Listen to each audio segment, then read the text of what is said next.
Hello and welcome to Conversations with the Boyce of Reason. I'm your host, Benjamin Boyce, and today's conversant is Bo Dade, otherwise known as History Bro on lotuseaters.com and YouTube as well. And as you might tell from his nom de plume, he is somewhat a student of history. He's been on the channel several times before, and we've covered a lot of different aspects of the founding in the early years of the United States of America. And in this conversation, we cover in great detail the life of Alexander Hamilton, who's a intellectual powerhouse and one of the central figures of the founding of the United States of America.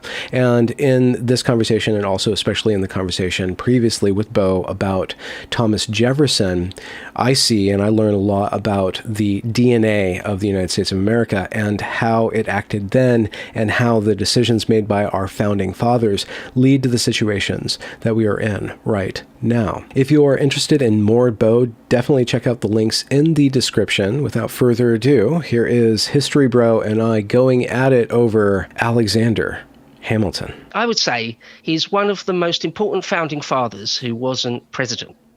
Because a lot of them, like four or five of them, became president. John Adams, Jefferson, Madison, Monroe. They all had a shot at being president. A couple of the big ones didn't. Benjamin Franklin was a bit too old. John Did he Jay, want to? Do we know if Franklin? Franklin. I don't think so. No, I don't think he ever expressed. I don't think it was ever really on the cards for him. He was always the elder statesman. But yeah, Hamilton could have been, if things had played out differently, could have been president, but never was. And yet, having said that, he is, it's no exaggeration to say, one of the most crucial players in the whole thing. America as it is today is really a reflection of what Hamilton wanted, much more than Jefferson, because we'll get into all this when we go into the details, but he had basically a type of political war with Jefferson and lost, basically. And yet, America as it is today is not really a reflection. Well, it's much more a reflection of Hamilton's view than it is of Jefferson's. Jefferson wanted states to have a lot more power than they do, and they're to be sort of very rural and agrarian and a tiny state. And Hamilton wanted sort of an all-powerful centralized federal government with lots of industry, lots of sort of higher finance, and a standing army and navy. Jefferson and people like Jefferson and John Adams didn't want that. And so, like I say, ultimately, you could say Hamilton won in the end. But his life is, to give it a tiny bit, a quick overview, it's a really, really remarkable life. It's really remarkable. It's incredible the things he did and went through.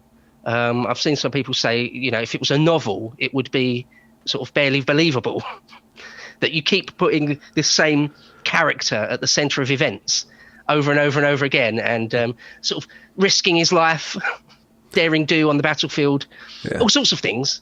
Kind of like a Forrest Gump with a few more IQ points. Kind of just always just right there. Yeah, an 18th century Forrest Gump. That's quite a good analogy, actually. I quite like that. Yeah, I mean, he's the guy, for people who might not know, he's the guy on your $10 bill. That's the face of Alexander Hamilton there. And I mean, also there's a little church, the Trinity Church, and it's just behind Broadway and Wall Street in New York, where he's buried. And he is sort of, in all sorts of ways, Mr. New York. He was very, very closely connected with New York in all sorts of different ways. But he wasn't born in the United States, or the 13 colonies as it was when he was born in the 1850s. He was born in the West Indies, a little island called Nevis, which is controlled by the British even to today. And he was illegitimate, a bastard. Now, that doesn't really mean much these days. I myself happen to be a bastard. All that means is your mum and dad weren't married. Yeah. That's all that is. My mum and dad never married, so therefore I'm a bastard. Now, if your family hasn't got a lot of money and estate to pass down to you, or the eldest child as it would be, it doesn't make any difference. But back then, it made all the difference. It made a world of difference. If you were a bastard, it meant loads of things. It meant like you couldn't have a formal church education, for example. It meant you had no inheritance rights. Even if your mother or father had lots of money, you weren't legally allowed to inherit it. It was all sorts of things. And, of course, the main thing probably is just the stigma. You would carry around that stigma with you your whole life. That there's something unholy about your birth, about your whole life. It's not sort of correctly ordained. It's that bad. So, and he had that chip on his shoulder his whole life. Yeah. Say. That would be the question. To what extent did that leak into his ideology, that kind of perspective? And then how does that inform his input into the culture or the identity of America, kind of this bastard nation, right? Right, yeah, absolutely. I mean, questioning he was an legitimacy, outsider. Deeply questioning legitimacy. Well, one of the things we mentioned in the Jefferson conversation we had is that these guys, before the United States was sort of constituted, they would consider their state to be their country. So, like Jefferson considered himself a Virginiaman. John Adams thought that Massachusetts was his country, right? And all these guys had a very strong connection to their state. They would call it their country. And so Hamilton didn't have that. Yeah. He was essentially an immigrant. Well, he was an immigrant. And so, this outsider thing he always carried it around with him, I think. He always had something to prove. I mean, he was unbelievably industrious. He was extremely hardworking. He was that type of person that just never, ever stopped. And it was sort of, nothing was enough for him in a way. I don't mean that in a particularly disparaging way, but just, he would reach high office and he wouldn't stop. He would dial up his efforts, if anything. He was one of those types of people. I know for a fact I'd be one of those people that if I won the lottery, if I somehow spent 10 years and made a few £1 million, I'd be happy to kick back in my mansions on an island somewhere and not really work very hard for the last few years of my life. I'd be happy to do that. But, some people aren't like that. They sort of can't stop. It's sort of deep down in their bones to always be pushing as hard as they can. People have described him that he's the type of person that would like to dominate a room. Not in a really physical way, but he sort of needed to be the smartest person in the room. And when it came to women, he loved the women's. He loved women folk. He got himself in trouble with that. We'll get into that in a minute. But he loved to flirt with women and be loved by women. And he loved to dominate intellectually everyone around him politically. He had to be the best. He was that sort of character. And so, to be fair, not all that likable. As opposed to Jefferson, which you said in our last conversation was more like held back, didn't openly dispute people, was very more reserved. Some people have described it as a type of sort of social finesse. On Jefferson's part. Yeah, most of the founding fathers, nearly all of them really, they were that type that was sort of born to money and or land, and were, it's not the right word, but middle class, if not upper class. And so you were raised in sort of a social milieu where you were raised to have manners, for want of a better expression. And not be a cheeky bastard. Right. That you'd have finesse. That politics is the art of compromise. There's lots of ways to describe really what politics is. But one of the things is to be able to persuade people of things, and to be able to coerce people without them really appreciating that they're being coerced. Okay, now Jefferson was a master of that. He was extremely likable, it seemed. And I said in the Jefferson conversation we had, if you didn't have a reason to hate Jefferson, you'd probably love him. You'd probably love to be in his company. He was extremely charming. He was extremely witty. Hamilton wasn't charming. He was like a bull in a china shop. He would just say exactly what he meant at all times. And if you didn't like it, you could lump it.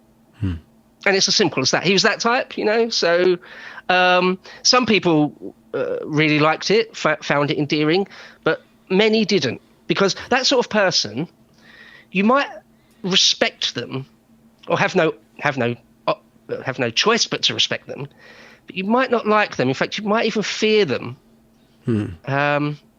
fear isn't a good thing in politics, in sort of open, free politics. It's probably just going to garner you enemies. And is that what happened with Hamilton? Hamilton made over his career lots and lots and lots of enemies because he wouldn't compromise. That was the other thing. He was very, very principled. All these men are very principled. But the other thing we said about Jefferson is that he was a master of compromise. That's another thing you could say about politics. It's the art of compromise. Whenever you get involved in politics, party politics, you're going to have to compromise. You're never going to get everything you want. You're probably not going to get everything you want unless you become some sort of absolute autocrat. You're going to have to compromise. And Jefferson was a master of that. Hamilton wasn't really a master of that. It was his way or the highway. It was his rules or nothing at all. Yeah. Well, doesn't that kind of speak or foreshadow their perspectives on Jefferson thinks that these states can kind of get along and compromise with each other, and Hamilton thinks that a centralized authority should be able to articulate the will of the country. No, exactly that. It plays out exactly like that. So, I mean, we'll get into their disputes, their sort of political disputes, when it comes up. If I could run through his life sort of chronologically. Yeah. Where do you want to start? So he's born a bastard on an island. Yeah. If we do a sort of a full biography of him. Yeah. So he's born on this really tiny little island in the West Indies. And he's born to his mother, who was divorced. So she'd already been married, and then she divorced. I believe her first husband might have been abusive, or he probably was abusive. Or possibly she cheated on him.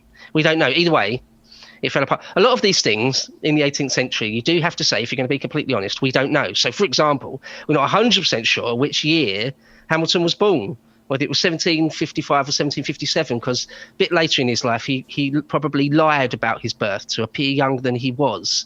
And I'll tell you about that when we get to it, when he gets to New York and enrolls in college, as you guys call it. So anyway, he's born on Nevis, and his father, was it James Hamilton, I think it was a younger son of a Scottish nobleman. Now, younger sons, as we mentioned earlier about eldest sons inheriting, the eldest son gets everything. That's primogeniture. The younger sons sort of just have to go and make their way in the world. Quite often join the army or join the clergy. Either way, have to make their way in the world. Hopefully won't have too many children that the eldest son then has to take care of upon his death. Anyway, Hamilton's father was the younger son of someone quite important in Scotland. They had an estate called the Grange, if I recall correctly. But so he had to make his way in the world, and he tried to make his way by having a small holding in some plantations on Nevis, sort of sugar. Was it sugar? They make on Nevis, I think it was mainly sugar and coffee. And he tried to make a go of it and failed. He was a failure, really, at that. So his family had no real money.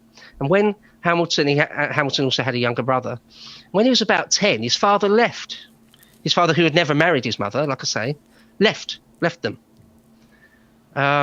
So that leaves Hamilton and his younger brother and his mother in a bit of a sticky spot. They're on a bit of a sticky wicket now, because she's divorced, and then her second protector, if you like, has left her, and she's got these two boys. They moved to another island, St. Croix, again in the West Indies, to try and make another go of it. And they just struggled. Like they weren't in complete penury. They weren't in absolute poverty, but they didn't have much money. And she did sewing and things. They had a few bits of furniture, a few sticks of furniture, quite a few books actually. That will become important in a moment. Okay. But sort of struggling. But right on, but not sort of not going hungry, but quite poor. When he's 13. His mother gets yellow fever and dies. And so he's left alone in the world, almost, very nearly. Now, he actually got yellow fever as well at the same time. And they were placed in the same bed. They only had sort of one bedroom. And he sort of suffered with yellow fever in the same bed with his mother, dying of yellow fever. And she dies next to him. Now, can you imagine? You're 13... and you're already in a very difficult social and sort of monetary situation. And the only person that can really, is your only guardian, goes ahead and dies on you and you witness it, you're like, I mean, it must have been an unbelievably traumatic event. Unbelievable, especially at 13. You're like old enough to know what's going on. You're not like a little kid, and you're not an adult where you can deal with it with adult emotions and adult rationality. You're 13. That I can't imagine sort of the trauma of that. But that's what happened, and so he's sort of left alone. Now the first husband takes everything. He's legally allowed to, so he does, and he's left with nothing. They leave him the books, fairly big book collection. I think a few hundred odd books, which isn't nothing because books are a lot more valuable back then than they are now. But still, essentially nothing. No estate, no lump sum or anything. Mm-hmm. He is given over to the guardianship of an uncle. He's got one uncle. So he and his little brother are given over to this uncle. And about a year later, that uncle commits suicide. Oh. So in the space of a few years there, from about the age of 10 to about the age of 14, Alexander Hamilton suffers just a number of devastating losses, right? Now, that we talked about him having a chip on his shoulder. No wonder. Yeah. Right? No wonder. I mean, he's got something to prove big time. He's got no choice but to try and prove himself. He's now this 14-year-old in the West Indies with sort of no one to look out for him and his younger brother. And, well, the only thing he's got going for him is his intelligence. He is very precociously intelligent. I mean, teaches himself fluent French, reads these books, a voracious reader, read everything, basically. And some of the classics, some of my favourites actually, things like Plutarch and Livy, some of the Roman historians, learning about history, learning about the world of men, learning how the world ticks, learning about politics, history and everything. So that is a good grounding. But that's all he had going for him, this sort of very firm grounding in letters and a rapier-like intellect. Mm-hmm. And it seems to have held him in good stead because he was sort of not exactly adopted, but a friend of the family, who some say might have been his illegitimate father, sort of looked out for him and got him a role in a trading company when he was about 15. He gets a job in a company. I was 14 still. A company called Beekman and Kruger. That's the name of the company. Now, they were traders in the West Indies out of New York, or was it Boston? I believe New York. But they're a trading company.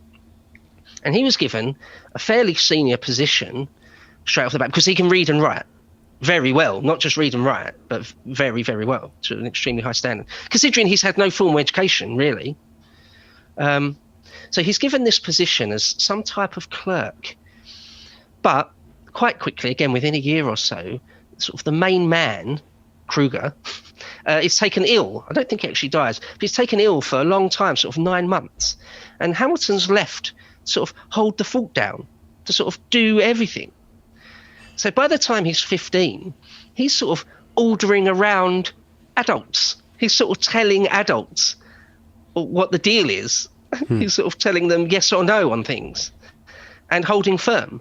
You know, with sort of these hard-bitten Atlantic captains, sea captains, you know, he's telling them what the prices of things are. I mean, he has to learn all about currencies, because there's many, many different currencies. He'd have to learn the trade of shipping. He was an evaluator, an appraiser. He learns really international trade at a very young age, and can completely handle himself. He can handle it. That sort of job, that sort of role, might break a lot of adults. It's like quite a lot to take on. Yeah. And he sort of manages it with aplomb. And well, that says, doesn't it, that you've got a strong character. Yeah. You've got a very strong character if you're able to do that. One other thing to say is that he sees sort of maybe, of course, slavery firsthand. Now, there's all sorts of types of slavery in the world over time. And the type of slavery in the South, in the plantations in the United States, was a pretty brutal version of slavery. But on those islands, on those West Indian islands, it's even more brutal, if anything. Okay. Life is very, very cheap. Very, very cheap. So that's something to mention because he was sort of staunchly anti-slavery later in his life. Did So that he is one thing to own mention. or control Oh, no. slaves? No, not at all. No, like I say, he's this 15-year-old kid with no estate, no money, Okay. nothing. I mean, he's earning some By money. the way, how does this company do under his watch? Yeah, very well. Yeah, no, fine, absolutely well. He's able to he's able to do the job that's been assigned to him. Just telling people, what he's going to buy and sell their goods for, keeps the books completely perfectly, just everything. He's capable, he's competent. Straight off the bat from a 15-year-old. Yeah. So that is quite remarkable, really. Yeah. But he did, like I say, have this, I don't want to keep saying it, but a chip on his shoulder. It's more than that, really. It's sort of a burning fire deep down in his belly, deep down in his gut, that he wants to be more. He wants to do more. He doesn't want to just be,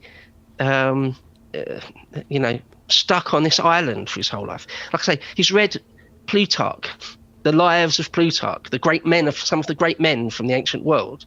He wants to be one of them. He dreams of being a great warrior on the battlefield. He dreams of being a statesman, of being at the top of politics, all that sort of thing. So being even an accomplished clerk for a trading company on St. Croix, it's not enough for him. Mm-hmm. And this is early 1770s. He's got a burning ambition. That he's in charge. He's Yes. starting to make connections with people offside beyond the island. He's getting connected to all these shipping magnates, and that probably starts the connections with the continent. Well, that's right. Yeah, he hasn't got any strong connections with mainland United States yet, although, again, it's not the United States. But, yeah, we're talking the 1770s, very early 1770s. Okay. So one thing that happens, actually, I've got a quote here. He wrote to a friend around this time when he was about 17 years old. He said, quote, "To confess my weakness, my ambition is so prevalent that I disdain the grovelling conditions of a clerk to which my fortune condemns me. I would willingly risk my life, though not my character, to exalt my station. My folly makes me ashamed. Yet we know that such schemes can triumph if the schemer is resolute. Oh, how I wish there was a war." Now, what a thing to say. That's one of his most famous lines, because people always hark back to it, where he said, "I would willingly risk my life, though not my character, to exalt my station, to become something bigger and better." Well, he did exactly that. He actually did do exactly that. Because a lot of people would say, I think a lot of people probably, when there's nothing really at risk, they'd say, "Yeah, I'd fight on the front lines, or I'd risk my reputation or even my life if it meant I could be someone very important in the world." And most people don't really seek it out in the end. They don't really put everything on the line. Well, he did. So he really meant that when he said that. Okay. But, oh, how I wish there was a war. Yeah. Quite alien to us in this day and age. Well, I mean, with the experience of the two world wars, most people wouldn't say something like that. Yeah. But it was different in the 18th century.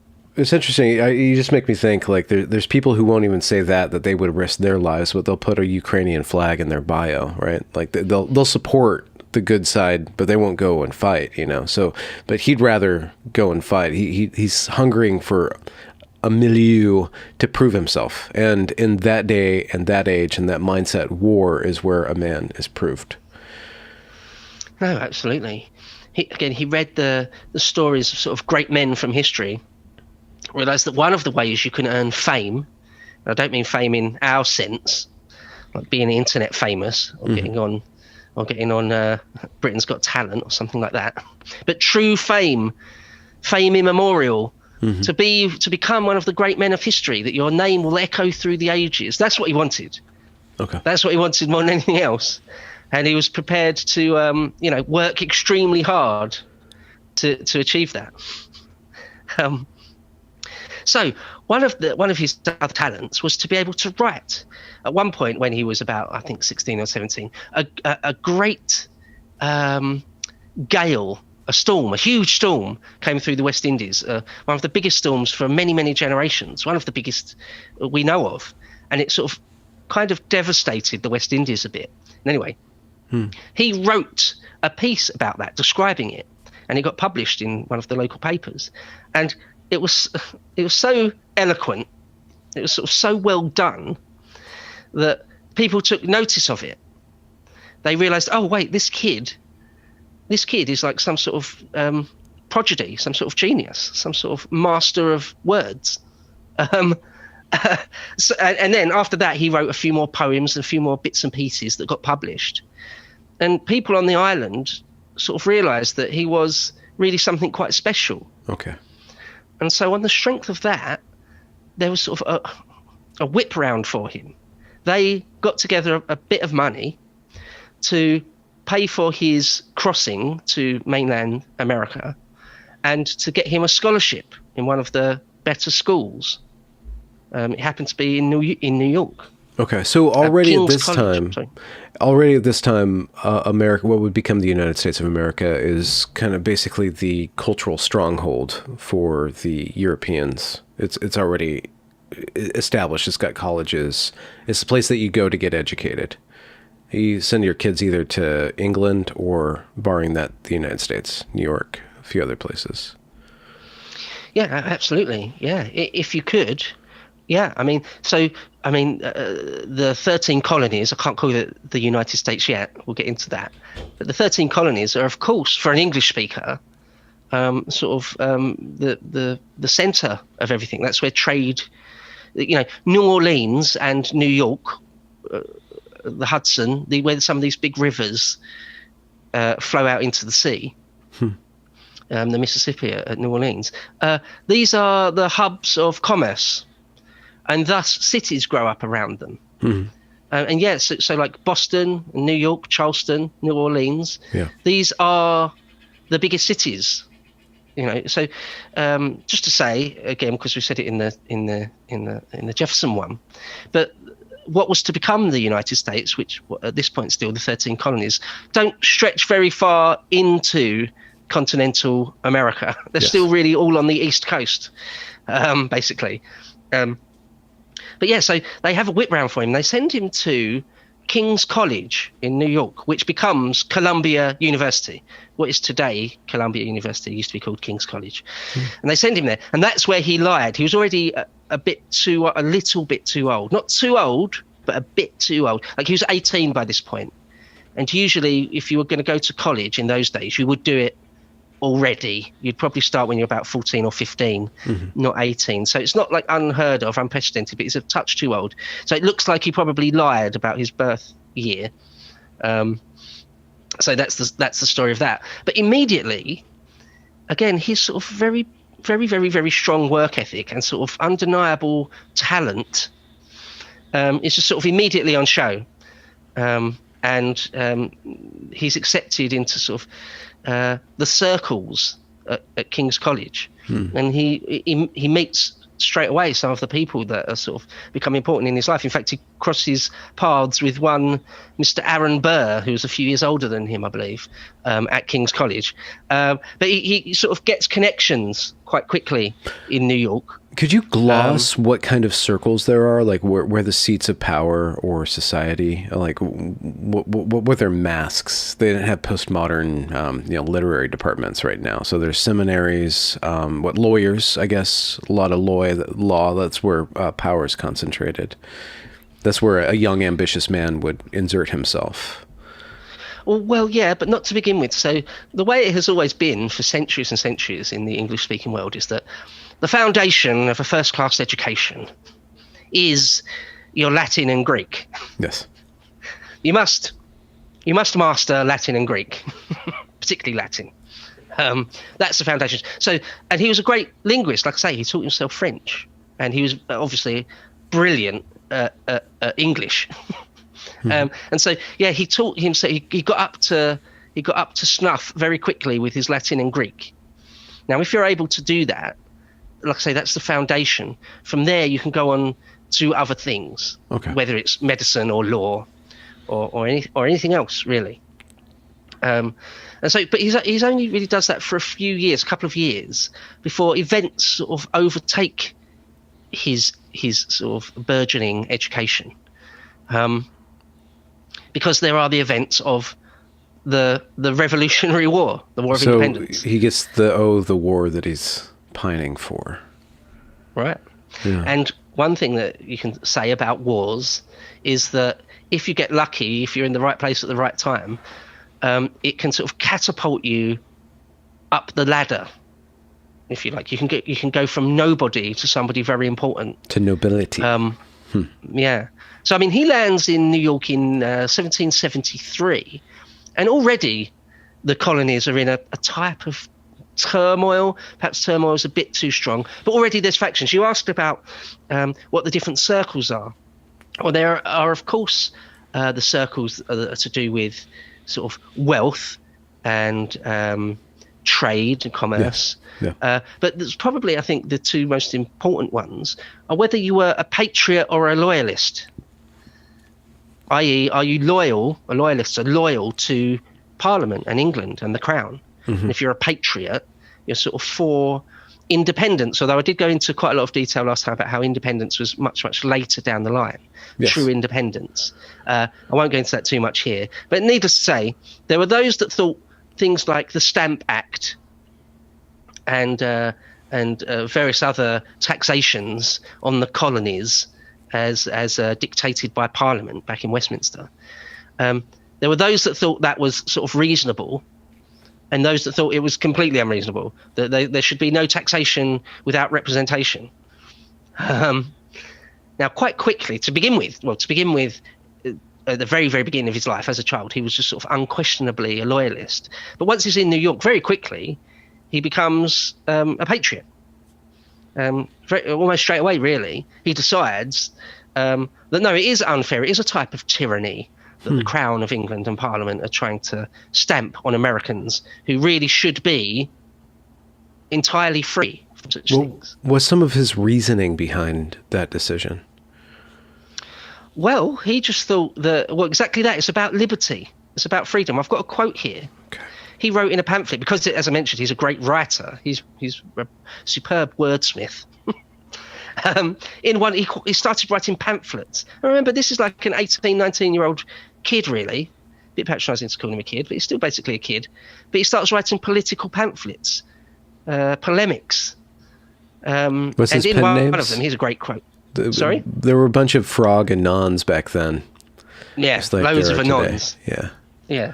He used loads. I haven't got any off the top of my head. Okay. Or he would have used all sorts of different ones. Yeah. They quite often used ones from the ancient world, like they call themselves Brutus or something. Yeah. But I can't remember which ones he used. But in one pamphlet, which is a great quote, gives you an idea of his thinking, he said this: "Man is either governed by his own laws, freedom, or the laws of another, slavery.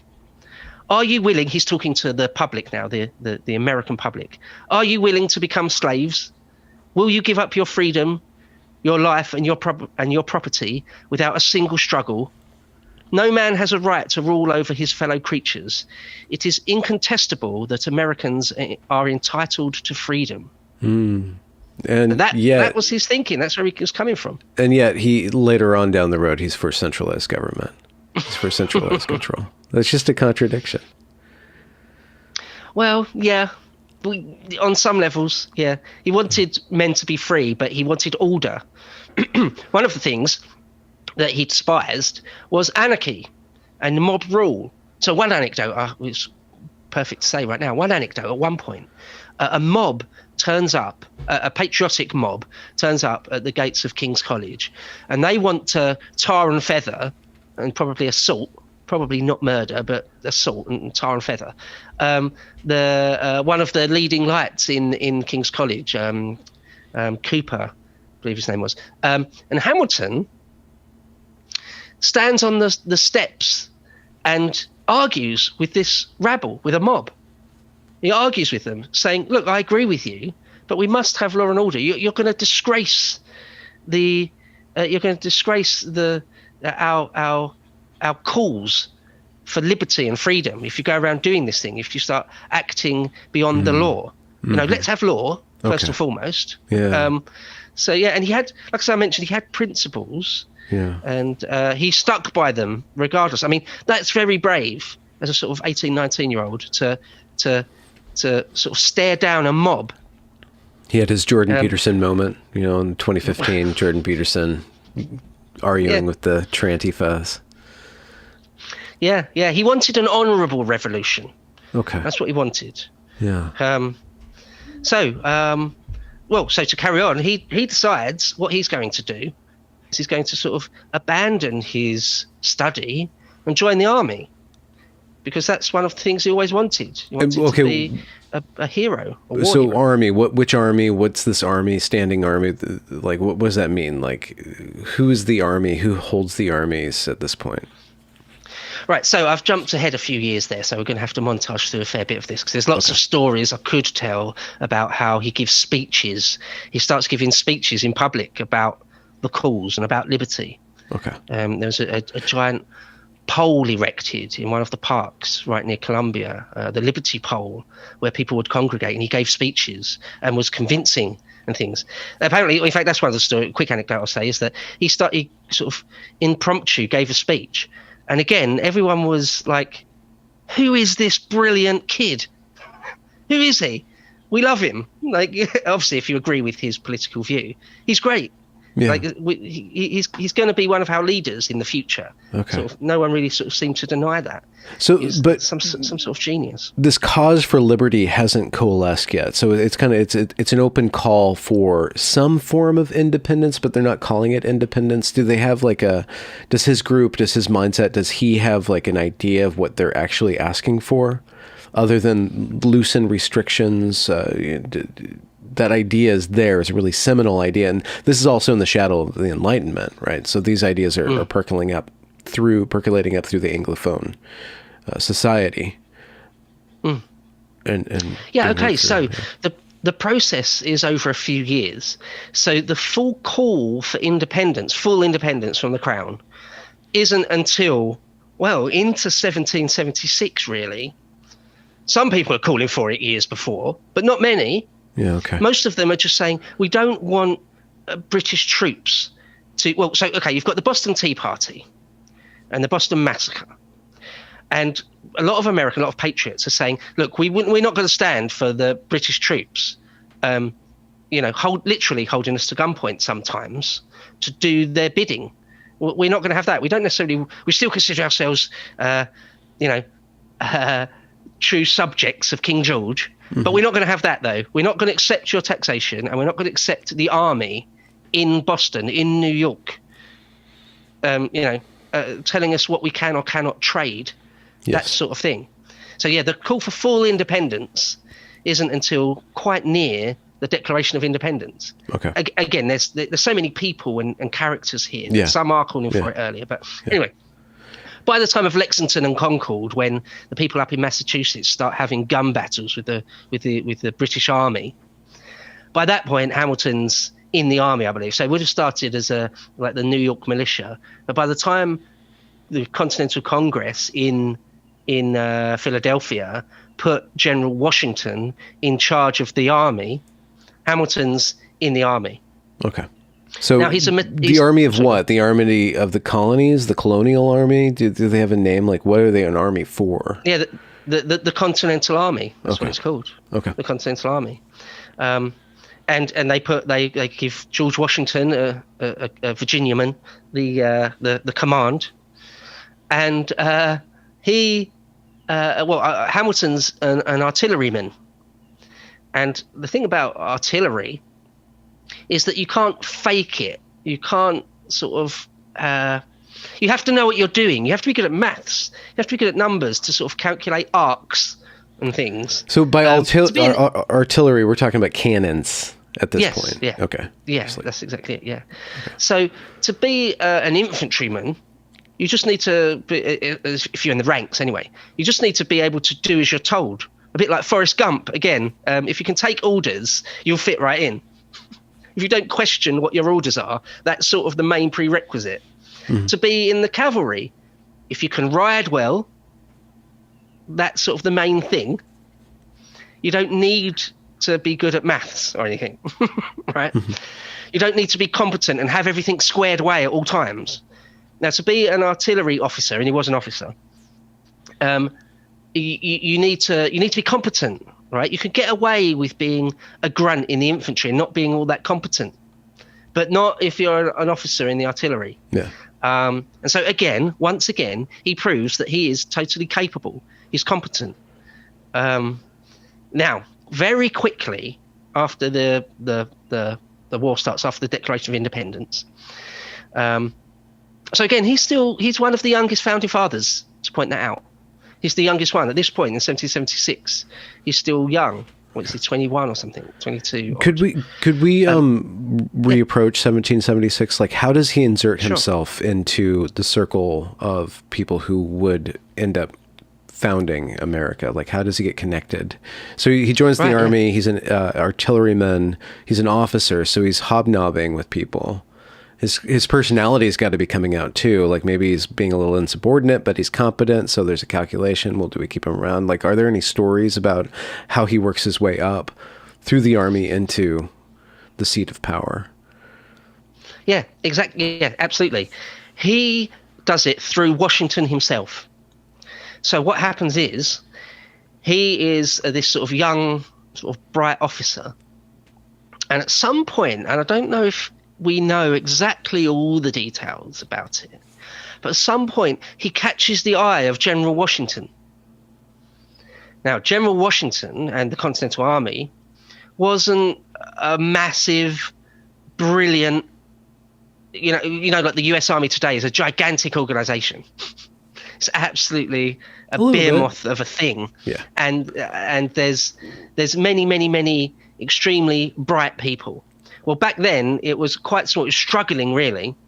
Congress had not really given it enough money and resources to actually operate properly. You brought this up earlier in one of our episodes about this period of history, and you're just making me think. So they're scrounging for goods. They're scrounging for, like, there's letters about them not having boots, them not having resources, and because of the make of America right now, they're not allowed to go around and just pillage from their own countrymen their supplies. They're really dependent on an independent purse to supply them, and they're not really well supplied. Yeah, no, and there's no really taxation for this yet. There's no infrastructure to support the army yet. It's kind of just the largesse of a few people who are interested in it, and they're looking for donations. Is there a donation arm of this, like fundraising for this?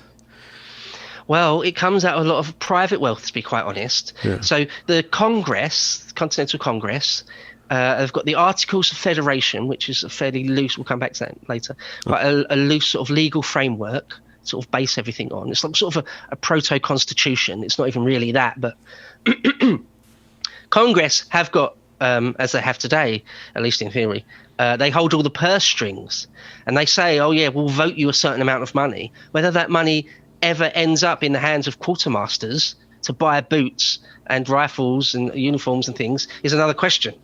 So what actually happens is quite often, a lot, it's sort of private donations, philanthropy. Rich private people just give money. Or even there is sort of going around and getting donations from individual little old ladies and things, if they can. And they're usually given promissory notes. This will come back actually later when Hamilton's in government.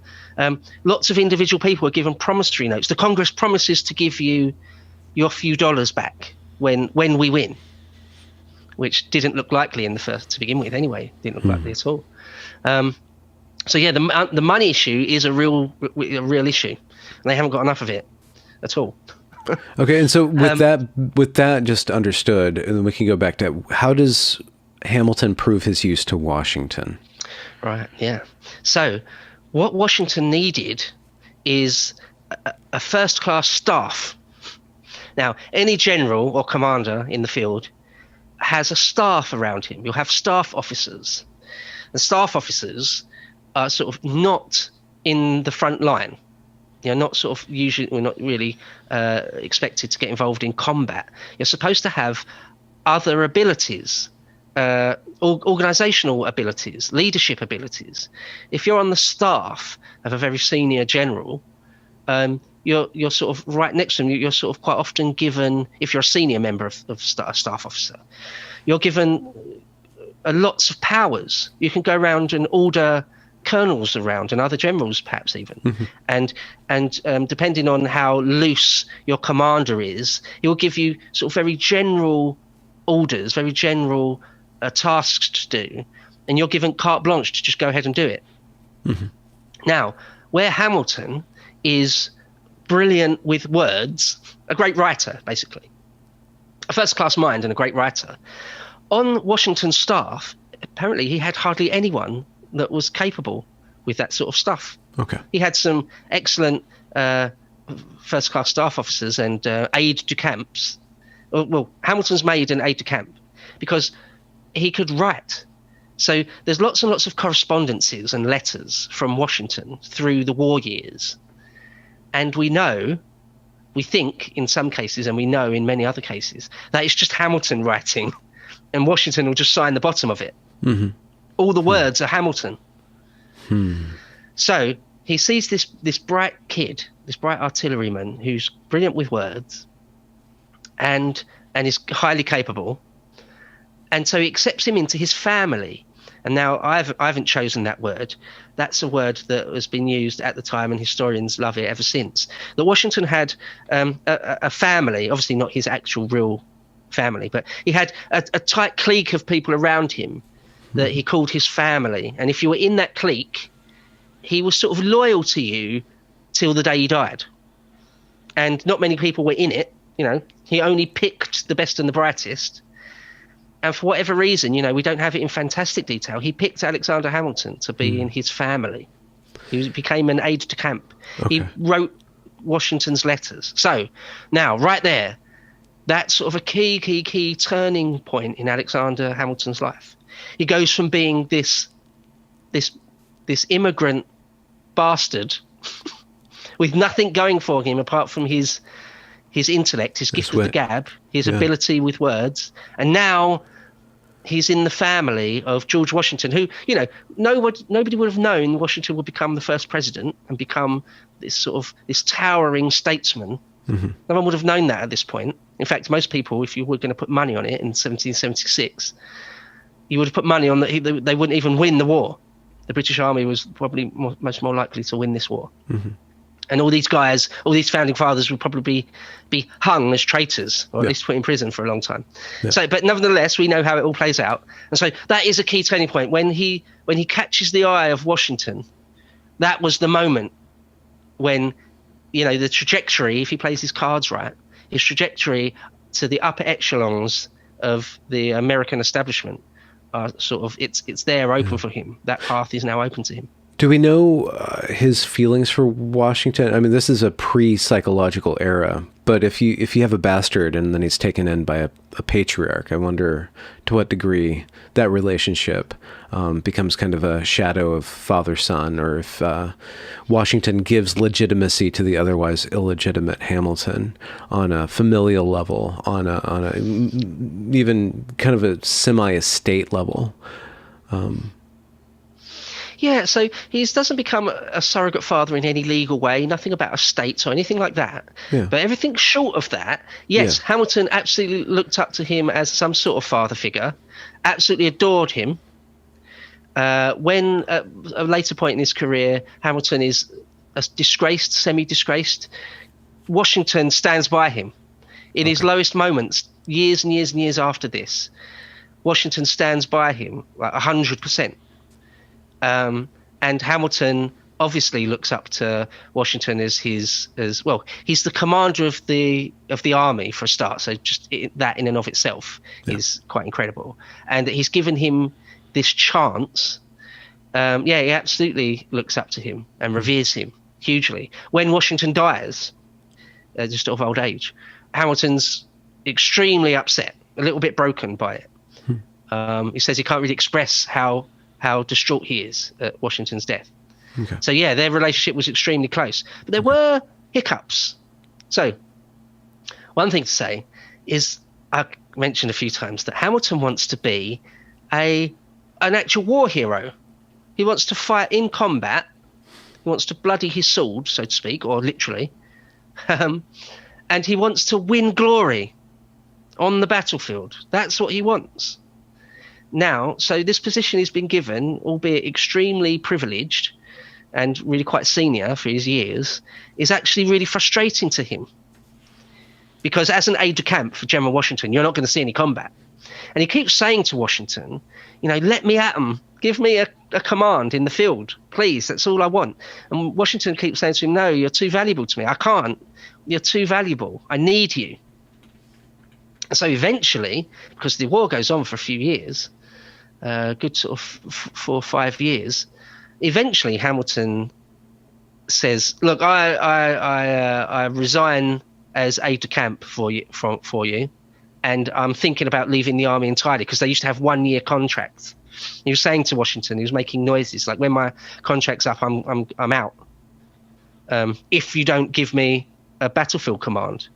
And so, right at the end of the war, 1781, Washington relents. There's sort of little bit of a battle of wills. Even it's the only time they really had a hiccup in their relationship, but it was that. And Hamilton says, I want to see some action. And so, yeah, in the end, Washington does relent. And, there's like just a hint of like Abraham giving up Isaac, allowing that son, sacrificing of the son, kind of thing. Right. Yeah. There's an element of that to it, for sure. So he does give him a command in the 1st Battalion, 5th Field Artillery, which incidentally still exists today, I believe. Someone out there might correct me if I'm wrong on that. How does one bloody their sword as an artilleryman? Do you just ride the bomb into combat like Dr. Strangelove or something? Well, he does, yeah. Quite often, artillery is used in a battle, in an 18th century battle, up until a point, and then you need to go forward with everyone else. Or if your battery is overrun by the enemy, well, you're in hand-to-hand combat then, aren't you? Okay, yeah. So yeah, it's not ideal. Hopefully, you wouldn't want your gunners to get into close combat, but quite often, for all sorts of reasons, they would still. I believe the 1st Battalion, 5th Field Artillery still exists, which is one of the only units from the Revolutionary War which still exists. I heard somebody say that. I don't know if that's actually true, but it sounds great. It's very romantic. And so, in 1781, he's at the Battle of Yorktown, which is really the culminating battle of the Revolutionary War. It's where a lot of English troops are sort of bottled up in Yorktown. And where is this? Do you know where this is? Yorktown. Where is Yorktown?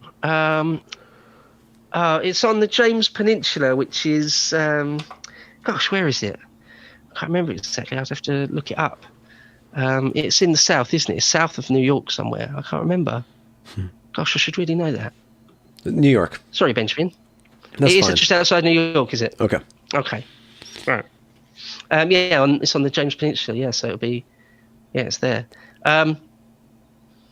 He was a bit frustrated, though. Still, one of the things he did, one anecdote he did, was to drill his men in sight of the British Army. Sort of line them up and start drilling them, and within range of their guns, which is sort of crazy, a bit suicidal. Some of his men, there's like letters from his men saying, I don't know what he thought he was doing, and the British didn't fire back.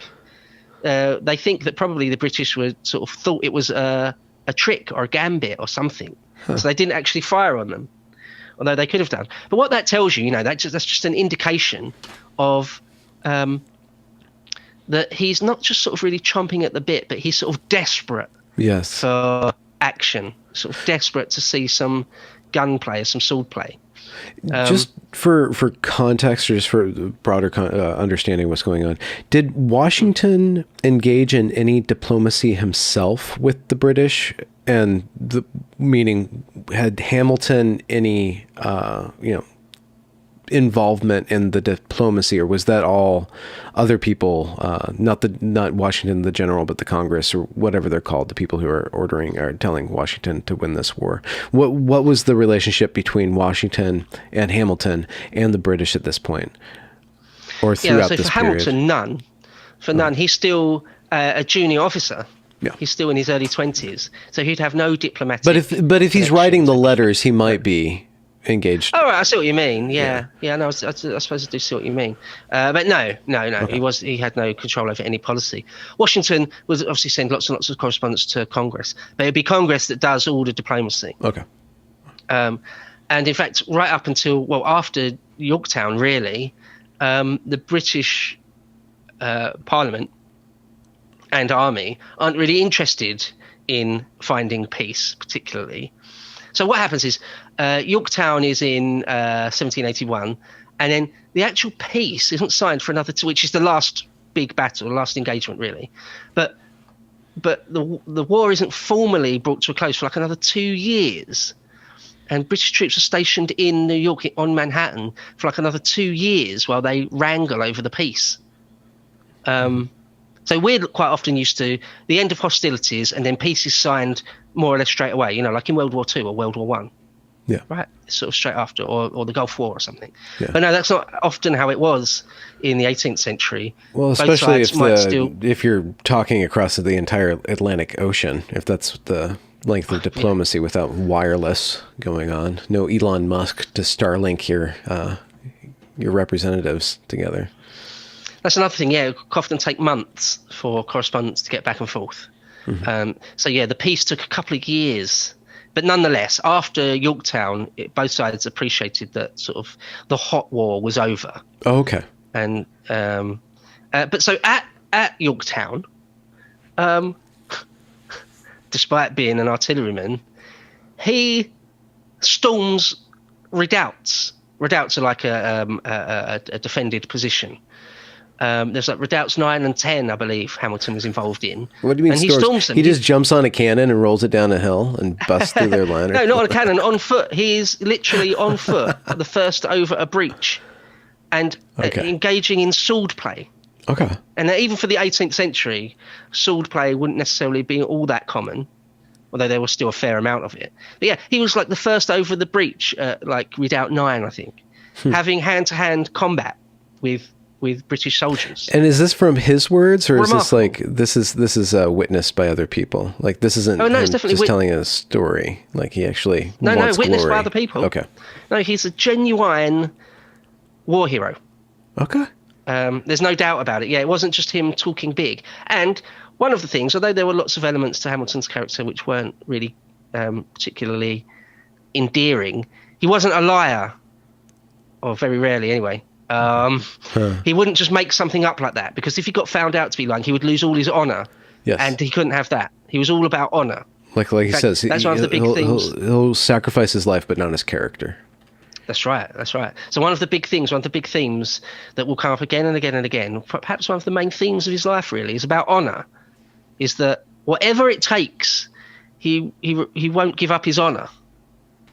And he wanted battlefield honour. And so he was in the vanguard, right up the front at Yorktown, and didn't even get wounded. And he took those redoubts. And in fact, he sent a letter back to his wife, Elizabeth, who he sometimes called Eliza and sometimes called Betsy, an heiress to a very rich New York family. He wrote this. He wrote, quote, "Beloved Betsy, my duty and my honour obliged me to take a step in which I put your happiness in peril. I commanded an attack on one of the enemy redoubts. You'll read all about it in the newspapers. I carried it off in an instant. There will be, I assure you, nothing more of this kind, and in 2 days I will set off for Albany, where they lived. May heaven bring us speedily together, and let us be never more separated." End quote. Did that come true? Yeah. He wasn't even wounded, I don't believe, and the hot war anyway was over. And the romantic bit of never leaving her side. Yeah, they stayed married. They were still married upon his death. She outlived him for decades. She lived to be a very old lady.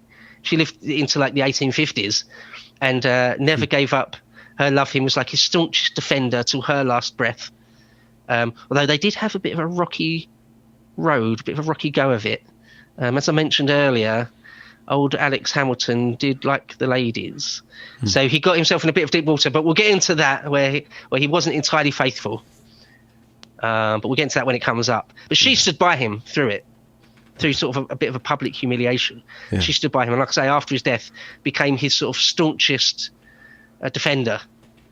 Yeah. So, okay, so does he get in trouble for this action that he takes as an artilleryman, taking that redoubt? Does Washington scold him or anything like that, or is he celebrated and No. things go forward? Yeah, no, absolutely not. No, in the heat of the action, that was what he was required to do. So he did. Like I say, there's no more need to bombard a position. We're all storming it now. Sort of the cannon play is over with. We're all pushing forward now. And so no, he was far from in trouble. It was more than what was required of him. So again, it was something like a hero. You can't question his bravery on the field, and that's what he wanted. That's what he wanted. He wanted to be able to say and mean it that that I did gallant things in the face of the enemy, and he did. I mean, so yeah. So how does winning this war cement in his idea what he's looking for with regard to independence, with regards to what they're going to build now that they won? And have you seen that, like his change of attitude and ambition for the state of America, for these colonies, like what he's fighting for, and then what the next step is, and how this coalesces in his mind or in relation with all these other founding fathers? Yes, absolutely. So straight after the war, or before the war, there's Yorktown, but then let's say another couple of years before it's sort of formally a peace treaty and everything. But so straight away he goes back to New York and starts up as a lawyer. He doesn't pass the bar for another few years, but he starts up as a lawyer. Alexander Hamilton, attorney at law.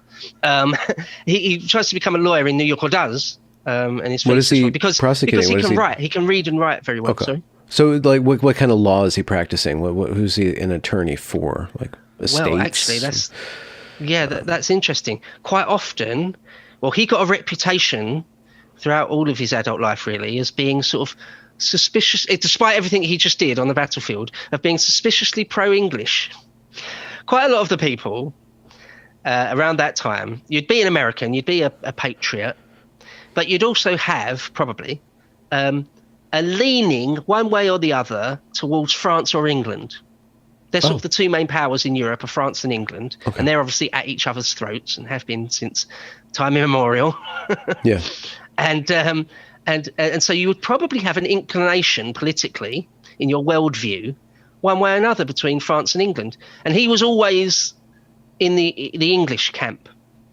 And so one of the things he did as a lawyer was to defend old loyalists. So one example, just to give you an example, this one lady had owned an establishment, whether it was a bar or a boarding house or something, and she was a loyalist. And when the war kicked off, it was just taken off of her. It was just, you're a dirty loyalist. Be thankful you're not raped and tar and feathered, but whatever, we're taking your property. That's definitely happening. And after the war, she said, "Look, I should be reimbursed for that. Come on, you stole that." And so it goes to court. And Hamilton defends her and other people like her. In that case, for instance, they said that she should get some rent until the money's repaid. Okay. So he won that case. So that's that sort of thing. This is a good detail. So basically, the Patriots win this war, but they still have to make peace because they're all Anglophile. They're all cousins. They're all deeply interwoven, these loyalists and patriots, and they have to make peace. So one side wins, and to what degree are they going to punish the other side? So you surmise that if the founding fathers lost their gambit, they would be hung or put in prison. They didn't necessarily do that to the loyalists. No. And so there's adjudication, no. And Hamilton is involved in kind of mapping out how we live together through the auspices of the law. And this law is based on common law, I guess, which is a whole other conversation. I just want to mention that. Yeah. Well, what the law is going to be in this land of the newly born United States of America, what the law is going to be is still up for debate. Yes. A bit. There's the English common law, of course, which can be the foundation of everything. But what the judiciary is going to be is still up for debate. And that's sort of the next chapter in his life, where you say, how does he now get involved in sort of statesmanship? if you like. So before the war and also during it, as I say, he was a great writer, and he was a polemicist. He would write pamphlets and things, and he was on the periphery of the legal profession, or straight after the war gets sort of deeply into it. Now, that is exactly the sort of person that could get elected to something like a Continental Congress or something like that. That's exactly the sort of person that your community, because even New York City is still tiny, or relatively tiny still, roughly, I mean, compared to today's standards, tiny. And so there's not an endless amount of people that are sort of that level, if you like. And if you're you've got a bit of name recognition, if you're something of a war hero, you're connected to the great George Washington, and you're a lawyer, and you're just one of the leading lights. Yeah. But he's still very young. Like I say, he's the youngest of the founding fathers. It's sort of easily. He's like 26 or so at this point. Yeah, in exactly. 18, yeah. When at that battle. Yeah, it would have been. Yeah, 26, 27, 28. Yeah. So he's towards his 30s. He's approaching his 30s. He's doing lawyer work, kind of sorting out these estate cases and stuff like that. And is there start to be an election? Is that what you're building up to? Like, no, not yet. No. Okay. So, I mean, his position. I've got a quote here from him, and this sort of sums up his sort of thinking or his position. His position, straight away, is that we need order. We need a strong government.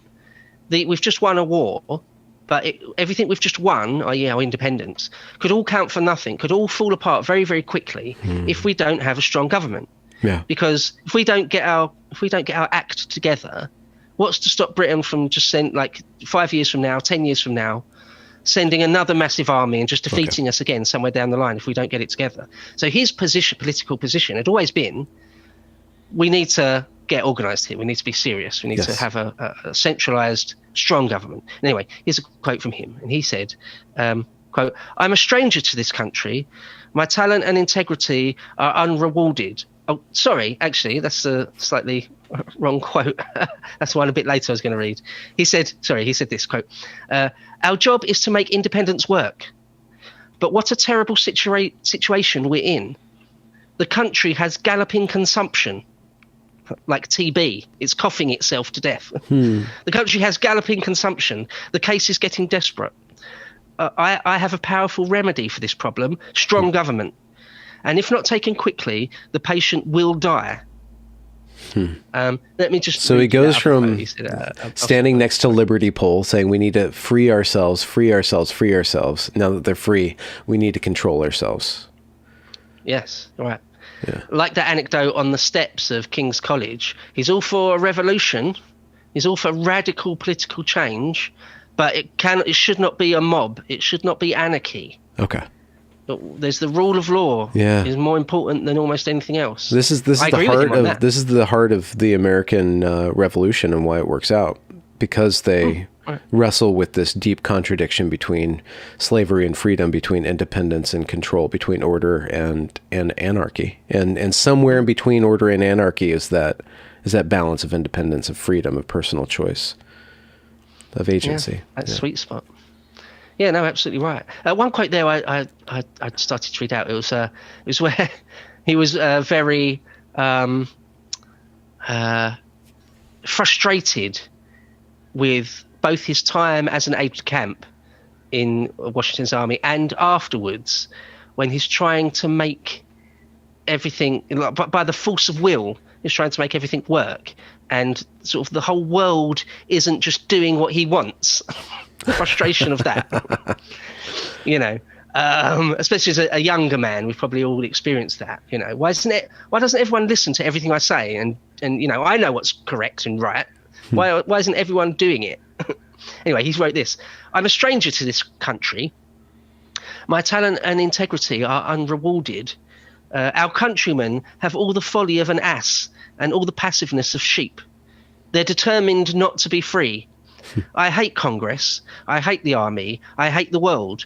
I hate myself." End quote. Now, that's quite a revealing on a psychological level, it's quite a revealing thing to say something like that. Yeah.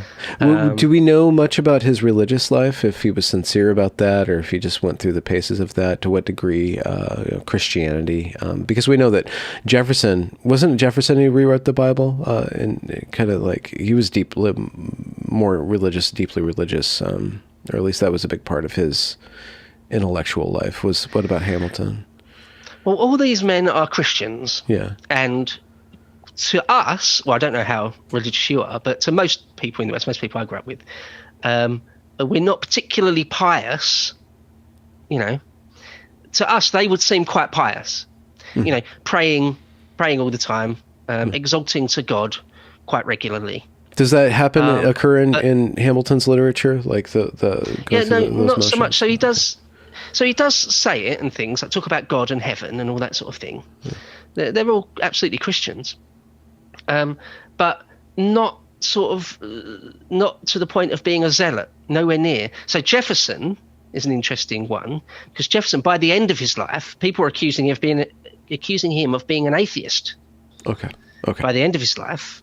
So I misspelled Jefferson. Okay. People were saying that you're sort of so politically pragmatic, you sort of abandoned Christ in a way. It sounds like they accused him of being a centrist, fence sitter. Whereas others have said about Jefferson, no, that's completely unfair. He's never anything like that. I mean, look at this quote here and that quote there, right at the end of his life. He was still absolutely a pious Christian, no doubt about that. Hamilton, sort of in the same boat. I'd say, absolutely a Christian, no doubt about that. But it would be impossible to accuse him of being an atheist or even a crypto-atheist. But it wasn't a massive part of his life. Okay. He had no pretensions to ever join the clergy or anything like that. Okay. He doesn't go on and on and on and on about religion. For example, one thing that sprung to mind, pardon me, one thing just sprung to mind is there's some letters of Sir Francis Drake, which is obviously a lot earlier, that's sort of the 16th century. Sir Francis Drake would write letters home, and they read almost like a prayer. They're extremely religious. Everything he says is couched in biblical terms, referencing the scriptures sort of endlessly, and like a very, very long exaltation to Christ at the beginning and the end of his letter. So these guys are not really Hamilton isn't like that. Yeah. He's not like that. Well, it's a different period, but also they're kind of separated from the control of the Catholic Church, and all the iconography and like the grand tradition of Western religion is they're removed from it. They're in the New World. So it's not as prominent just in their day-to-day life and their architecture and the way that life unfolds there, because they're kind of in a different world. Yeah, depending on whether you're talking about the southern colonies or the New England colonies, much more north, and then there's sort of the central ones like New York, they have different traditions of how religious they are. So like the more northern ones, the New England states, were sort of more Puritan. Yes. They were originally founded by Puritans, who were, some of them, extremely, extremely religious. Yes. Very much so. It's sort of the absolute cornerstone of all their thinking. Some of the more southerly ones, the first sort of Virginian settlements, some of them were fleeing England because of religious persecution, and were fairly adamant that they were going to keep religion out of their state as much as possible. So because the east coast of America is massive, it's a huge stretch of land, and depending where you were, it was a very different story. Okay. But Hamilton, coming from Nevis or St. Croix, it played a part in his life, of course, but it wasn't sort of, it didn't inform all of his thinking remotely. Okay. So he's being a lawyer in New York. Things start happening. Yeah. Like, what is America going to be? What are we going to be? Yeah. And he's like, we have to be something. We have to organize yourselves. You're a bunch of sheep and asses, and we need leadership. we need organization. We need to be something. So he's starting to get this itch for identity, for the American identity or the American power structure. Yeah, absolutely. So he moves to 57 Wall Street. And, Wall Street then isn't as it is now, a massive built-up sort of commercial area. There would be commercial residential homes there.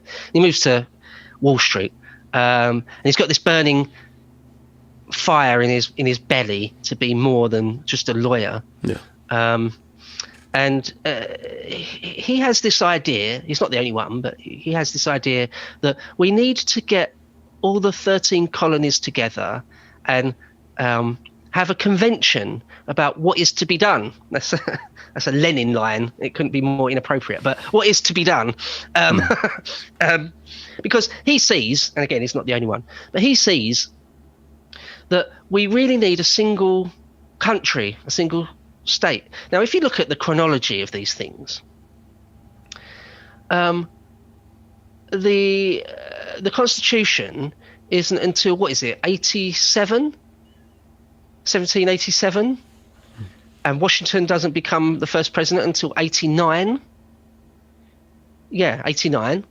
And so, but like, the war's over, Yorktown's in 81, the peace is in 83. So wait, there's a few years, there's like 6 years or whatever. So some people think, Washington and Lafayette win at Yorktown, and then there's the United States, and then there's the Constitution is just there. George Washington becomes president straight away. No. There's years pass by. So it's a long process. That's a long process then. And there's a limbo going on. And some of the, especially in the South, some of the Virginia men are sort of quite happy the way it is. They don't necessarily want or feel they need one sort of centralized government. they just want to trade. They want to be left alone. They got the British off their backs, but they're still trading with the British. They have this huge trade going on. Yeah. Yeah, and just let me grill, bro. Just let me farm, bro. They're happy. Yeah. They're being allowed to do that. Bro. Why do they want to... Yeah, right. Yeah. Why do I need a new tyrannical government? Yes. Why do I want that? And what about the northern states? What are they aching for? And what's the relationship post-war, pre-Constitution with Britain, with the UK? With Britain? Are they they lacking connection? Do they like how do they proceed to like their destiny, like what they want up north, what they want down south? You're saying they just kind of want to do their thing and make bank.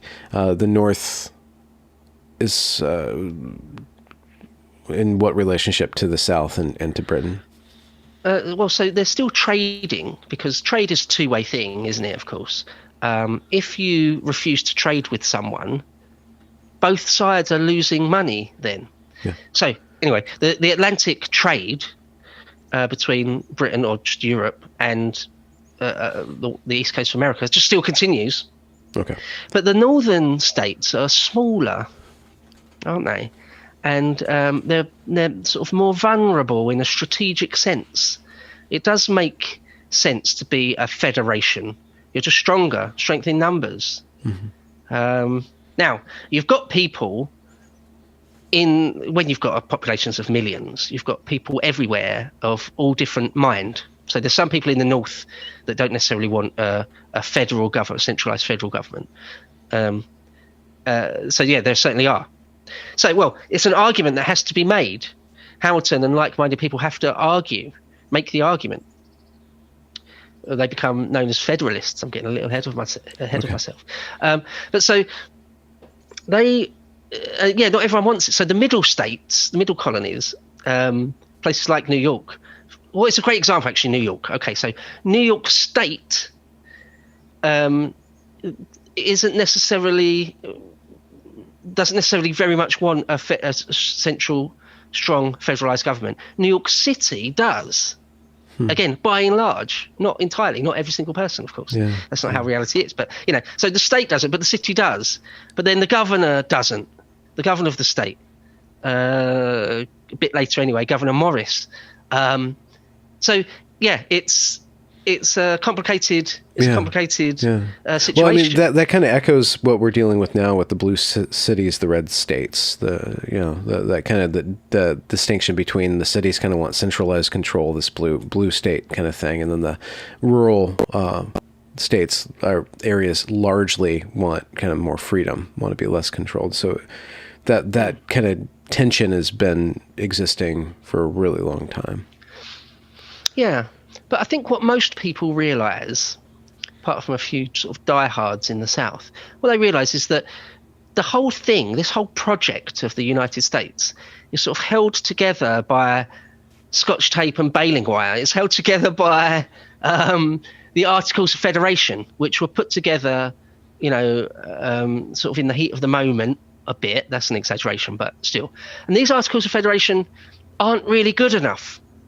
They don't really cover all the contingencies they need it to cover. It isn't really a strong framework for going forward. Okay. It just isn't. And everyone sort of seems to realise that. And people like Hamilton sort of not only realise that, but sort of push hard to get something new put in place. Okay. So just in general terms, what do the Articles of Confederation establish? Just that we're going to work together for this basic common cause. That's basically it. And then we'll make decisions by like this process of like people will vote there. There'll be representatives from the different states and we'll hash out That's it. what we're going to do. Okay. Exactly all that sort of thing. So where they had a Continental Congress and then subsequent Congresses, and that will pull money in certain ways. We'll respect your laws. This state will respect this other state's laws about this type of commerce, and on and on and on. Okay. All that sort of thing. But it is sort of a stopgap. Like I say, it's not comprehensive. Let's say that. And so many people just realise that you're going to need something better. But I mean, all this takes place over a few years. Yeah. It's not suddenly someone says it or Alexander Hamilton says that and everyone's like, okay. No, it takes years for it to sort of come to a head in all sorts of different ways. Yeah. Well, in the end, we have to get through it a bit. In the end, there is another Congress. This one's called the Confederation Congress, where they sort of do start to decide. They do come to an agreement that the Articles of Federation aren't doing the job. Okay. And we need what year is this? So this would be 85, I can't remember exactly, but it would be like 85. Yeah. Okay. 1884, 85, 86, somewhere in there. 17, it must be. Yeah. It would be. Yeah. And so, another quick quote. Hamilton says, and this gives you a measure of the man, I think, a measure of his thinking. He says, quote, "As a general marches at the head of his troops, so wise political leaders march at the head of affairs. They don't wait for events, but know what actions to take. The actions they will take produce the events." End quote.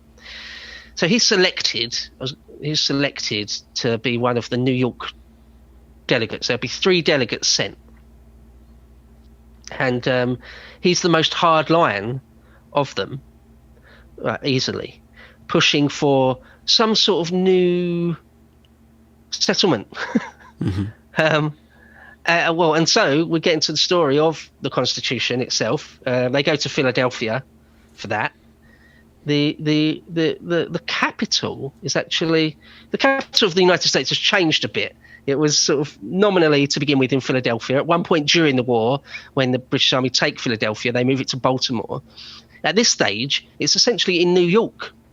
The capital is basically in New York, but they go to Philadelphia to sort of sort out the Constitution. And there's another separate convention, the Constitutional Convention.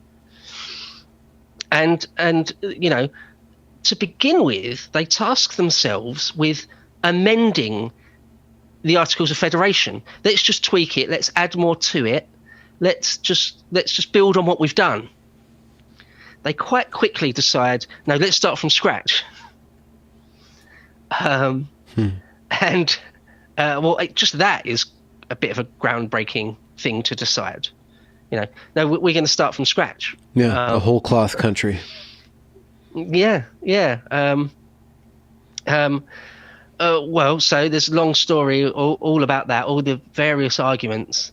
Hamilton argues very strongly. As I said earlier, he's a bit of a bull in a china shop. He will sort of browbeat people, just argue with them endlessly, never give anything up, tenacious. In the end, they come up with the Constitution, which is only really a 4-page document. It's interesting to note, perhaps, that there's the sort of the 3 main founding documents of the United States: the Declaration of Independence, the Constitution, which is not long at all, The Constitution's only about 4 pages. And then later the Bill of Rights, which is the first 10 amendments. Again, not that long. So the 3 founding documents are really very short, concise documents, to be quite honest. And there needed to be a bit more meat on the bones to it, to explain exactly what they meant. And I'll get to that in a quick moment. But what they did have is they needed it to be ratified. So they come up with the Constitution, but it doesn't mean that now suddenly that's the law of the land. All it means is they've written this document that they think is great, they think is the basis for a new republic. But each of the 13 states, let's stop calling them colonies now, each of the 13 states have to individually ratify it. And if 9 of them don't ratify, you need 9. If any less than 9 ratify, it doesn't become law. So they needed 9 of the 13 to okay it. Now, a lot of the states aren't happy with it. Lots of people, lots of the population aren't happy with the Constitution. It's funny, isn't it, how history goes? Now you just thought, well, what? How could Americans not green light the Constitution? How could that be? Well, lots of people, especially in the South, but not exclusively in the South, but lots of people in the South are like, well, this is not what we signed up for. This is not what we fought a war for, is it? In this Constitution thing you've just put in front of us, you're saying there's going to be an extremely strong executive branch with one man at the head of it. That sounds suspiciously like an elected king, a type of king. We just threw off a king. We don't want another one, even if you're going to call him president. You know, you're saying here in this Constitution that you're going to tax us all over the place. We just had a war about taxation. We don't want to be taxed very much at all, if at all. And now you're saying you're definitely going to do it, and you want us to sign off on it. Like, how about no? Actually, you know, there's loads of things in it. Oh, you've talked about a judiciary wing of the government in here. And sorry, what exactly do you mean? You haven't gone into very much detail in exactly what that means, and who's going to be a judge, and how are you going to pick them, and what sorts of courts are we going to have? Are they going to be based on English courts? You're going to have like the questions are sort of endless, because, as I say, the Constitution itself doesn't go into fantastic detail. Jefferson was in France, I believe, because he spent a lot of time in France as sort of a diplomat, a senior diplomat extraordinaire. And when he gets news of the Constitution, he's sort of famously not there. He's sort of conspicuous by his absence. When he gets news of it, he says, "Oh my God! Like, what are you doing? You've got to write down exactly what your liberties are or aren't."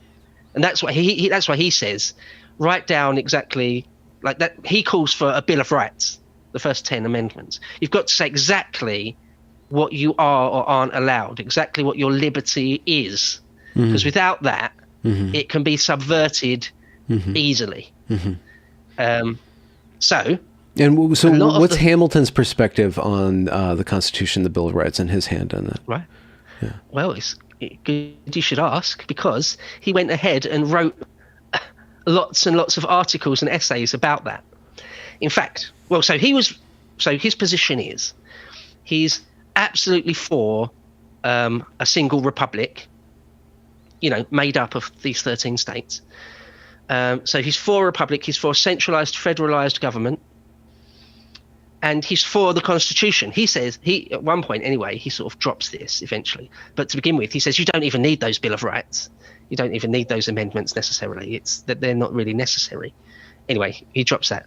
But where people say over a few years, couple of years, people are saying, you know, we're not sure about this Constitution thing. Is this in our interest? Couldn't it quite easily be subverted into another tyranny here and there in all sorts of ways?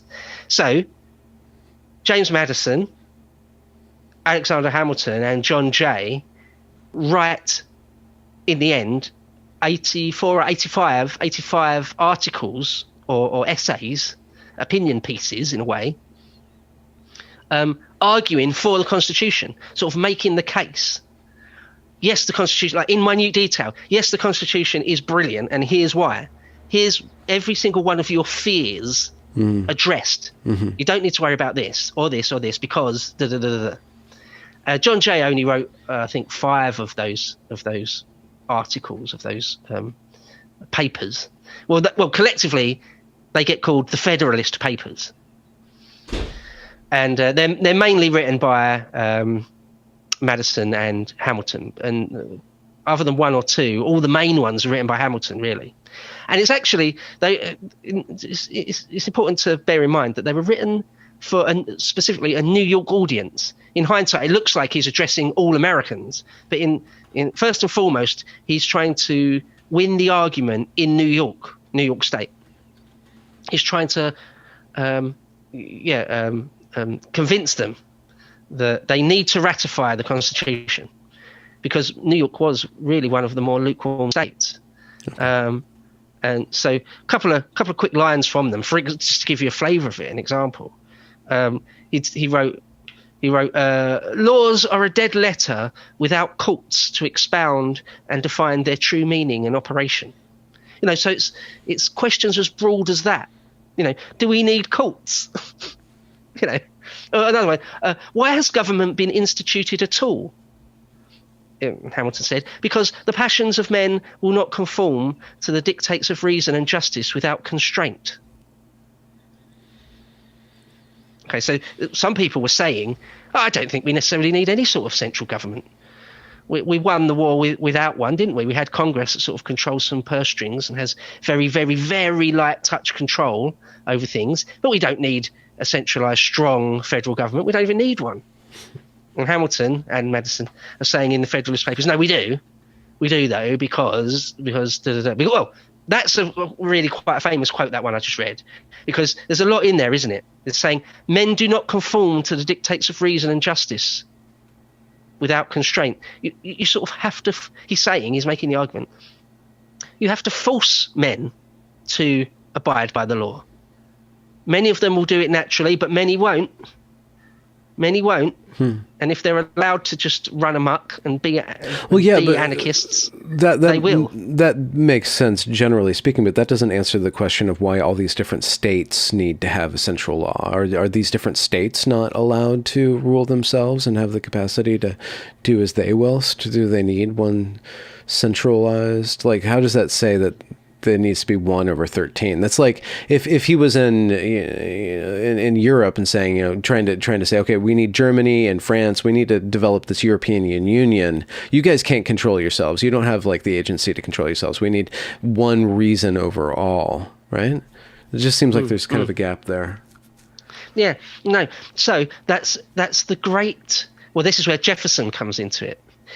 We must have talked about it in the Jefferson conversation we had, that there's the great Jeffersonian compromise, where he says, this is sort of one of the masterpieces of the United States, I think, most people think, why your republic has lasted to the present day, why nearly all republics end up falling apart, but yours hasn't, and in fact been in all sorts of ways incredibly successful, is the Jeffersonian compromise, which is, we'll have a centralized federal government. Okay, people like Hamilton can get their wish, and we'll have a Congress. We'll have which is sort of, you have many Congress people for the congressmen for the big states, so that each little pocket of land gets representation in Congress. But each state will only have 2 senators, regardless of how big or small they are, which is a compromise. It means that the small states, at least in the Senate, will have some sort of equal say. Because lots of people who don't really know what they're talking about will often say, oh, it's not fair that Maryland and Rhode Island have got 2 senators and California and Texas also have only got 2 senators. That's not fair. That's stupid. It's not stupid. It's very deliberate. It's very deliberate, and it's a stroke of genius. That's the Jeffersonian compromise, along with that we'll have a centralized federal government that ultimately has jurisdiction, ultimate say over everything, and a Supreme Court that has ultimate say over everything. However, each state or each country, if you want to think of them as individual countries, will also have entirely their own legislature. Each state, isn't it, in America, has got its own Congress and its own Senate, and a governor who's like a president of the state in a way. Yeah. So each state will have really quite extensive say over its own laws and over how things are run in every state. So we're going to have both. Okay. That's the stroke of genius that Jefferson and the Jeffersonian Party came up with. Now, the question comes in the exact balance. What's the exact balance that we're going to have between states laws and federal law? And so that's where the differences between people like Jefferson and Hamilton come into it. And one thing, just to sort of kind of state the obvious, but I think it does need to be stated because you can easily forget what I'm about to say in all of this, is that they're not following any roadmap. They're doing all this for the first time. They can't look at some European country or some European federation and just say, "Oh, that worked. We're just going to steal that idea and do that." And there's no guarantee that it's going to work. That's another thing. When you look back on history, it's one of the easiest things in the world. One of the easiest pitfalls for even good historians to fall into is to say, "Well, it was always going to be. The United States of America was always going to be this supreme success that was always going on to go on to be extremely powerful and rich." No. In the 1780s and 90s and 1800, the very, very early 19th century, there's no guarantee whatsoever the whole project wouldn't fall apart. It very nearly did a couple of times. Okay, so it all hangs in the balance. It very much is all hanging in the balance. It's very delicate gossamer of government. They're trying to build out of nothing. Out of thin air. I've got nothing but admiration for these guys. I think the founding fathers are, some of them, incredible figures, very, very intelligent, enlightened figures. It's pretty remarkable what they were able to achieve, I think. So how does the get ratified? What is Hamilton's hand in getting it ratified? And then once it is, where does he land? Right. Yeah. So some of the states are sort of up. Some of the more northern ones are up for ratifying the Constitution straight away. Many aren't. New York ums and ahs for a long time. And well, like I say, for what is it? About a year. Mainly Madison and Hamilton are penning these Federalist Papers, and so it takes that long to sort of bring people round, because a lot of these, if you're sort of a successful, very rich landowner or trader, what you're probably thinking is just simply this: is it in my interest or not? Am I going to be making more money? Am I going to be more or less powerful? Yeah. If we ratify the Constitution. Now, no one can see into the future, so lots of people don't know. It's a difficult. So, go on. Hamilton having experience as a trader with commerce, I wonder if that leaks into his arguments, like about like the economic possibility of this, or a benefit, I guess. Yeah, no, absolutely. That is part of his argument. He says, which is contrary to Jefferson, the United States absolutely needs strong commerce. Without trade and commerce, we're going to end up being weak or nothing. Jefferson thinks, that's not as important. Sounds crazy to say, because a big part of the American story, the story of the United States, is business. I can't remember who it was now. Maybe it was somebody like Calvin Coolidge. I can't remember. Somebody said, famous line saying, "The business of America is business." It's a great commercial capitalist success. An incredible one, really. The standard of living compared to other places in the world, just through the roof. And during this period of time between the Revolutionary War and the ratification of the Constitution, what about currencies? Does every state have its own currency? Like, speaking of commerce. Yeah. Well, again, that's another thing that Hamilton argues for. We need a centralized bank. We need one currency, the dollar, because before that, you had all sorts of different currencies floating around. And they're obviously, it's not, it's on sort of a gold standard. So you'd have actually precious metal coins, gold and silver and things. He says we need one thing. So again, that's another part of it, big part of it.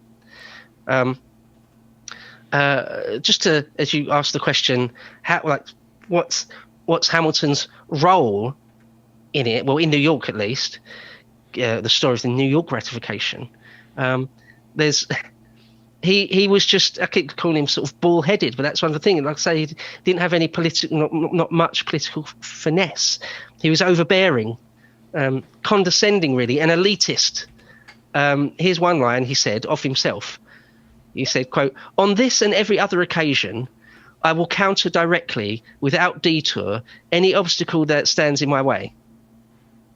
So, yeah.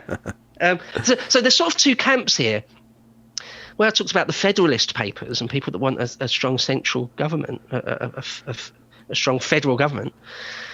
They called themselves the Federalists, and in fact, a little bit down the line here, there's basically a party, not a true political party as we have them today, but essentially a party, a faction that just called themselves the Federalists.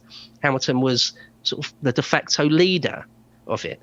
We'll get into that a little bit later, because maybe John Adams was their leader, certainly once he became president himself. But there's the Federalists, and the other party, the other faction, were anti-federalists.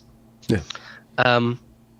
And anti-federalists would say, in fact, there's a quote here from one of the leading anti-federalists who said, "You men of learning," speaking to Hamilton, said, "You men of learning, you lawyers, will take control of this federal government. Ordinary people with good sense will never be able to get elected. And after you grab all the power and the money, you'll swallow up all us little folk. It will be a government run by and for a tyrannical aristocracy." Oh, God, it sounds like the glimmer of QAnon is already alive and well. Well, Hamilton responded, quote, "And whom would you have representing us in government? Not the rich, not the wise, not the learned? Would you go to some ditch by the highway and pick up the thieves, the poor and the lame to lead us? Yes, we need an aristocracy to be running our government, an aristocracy of intelligence, of integrity and experience." Mm. So that is sort of the debate in a nutshell, in a way. Yeah. That is exactly what the Federalists and Anti-Federalists are discussing. Who are the elites? Who's this aristocracy now? And now you can see how the whiff of the accusation that Hamilton's a bit too pro-English, you can see how that sticks. Yeah. Because people can then accuse him of well, Jefferson did, of saying, well, you want to make us another England then. Mm-hmm. We might not have a king, but in everything else, you'll make us an England in all but name. Well, that's not what we wanted. Jefferson thought that there should be small landholders and everyone will live in harmony that way. Mm. Yeah. And we don't need your banks and your bureaucracies. Libertarian. Yeah. Yeah.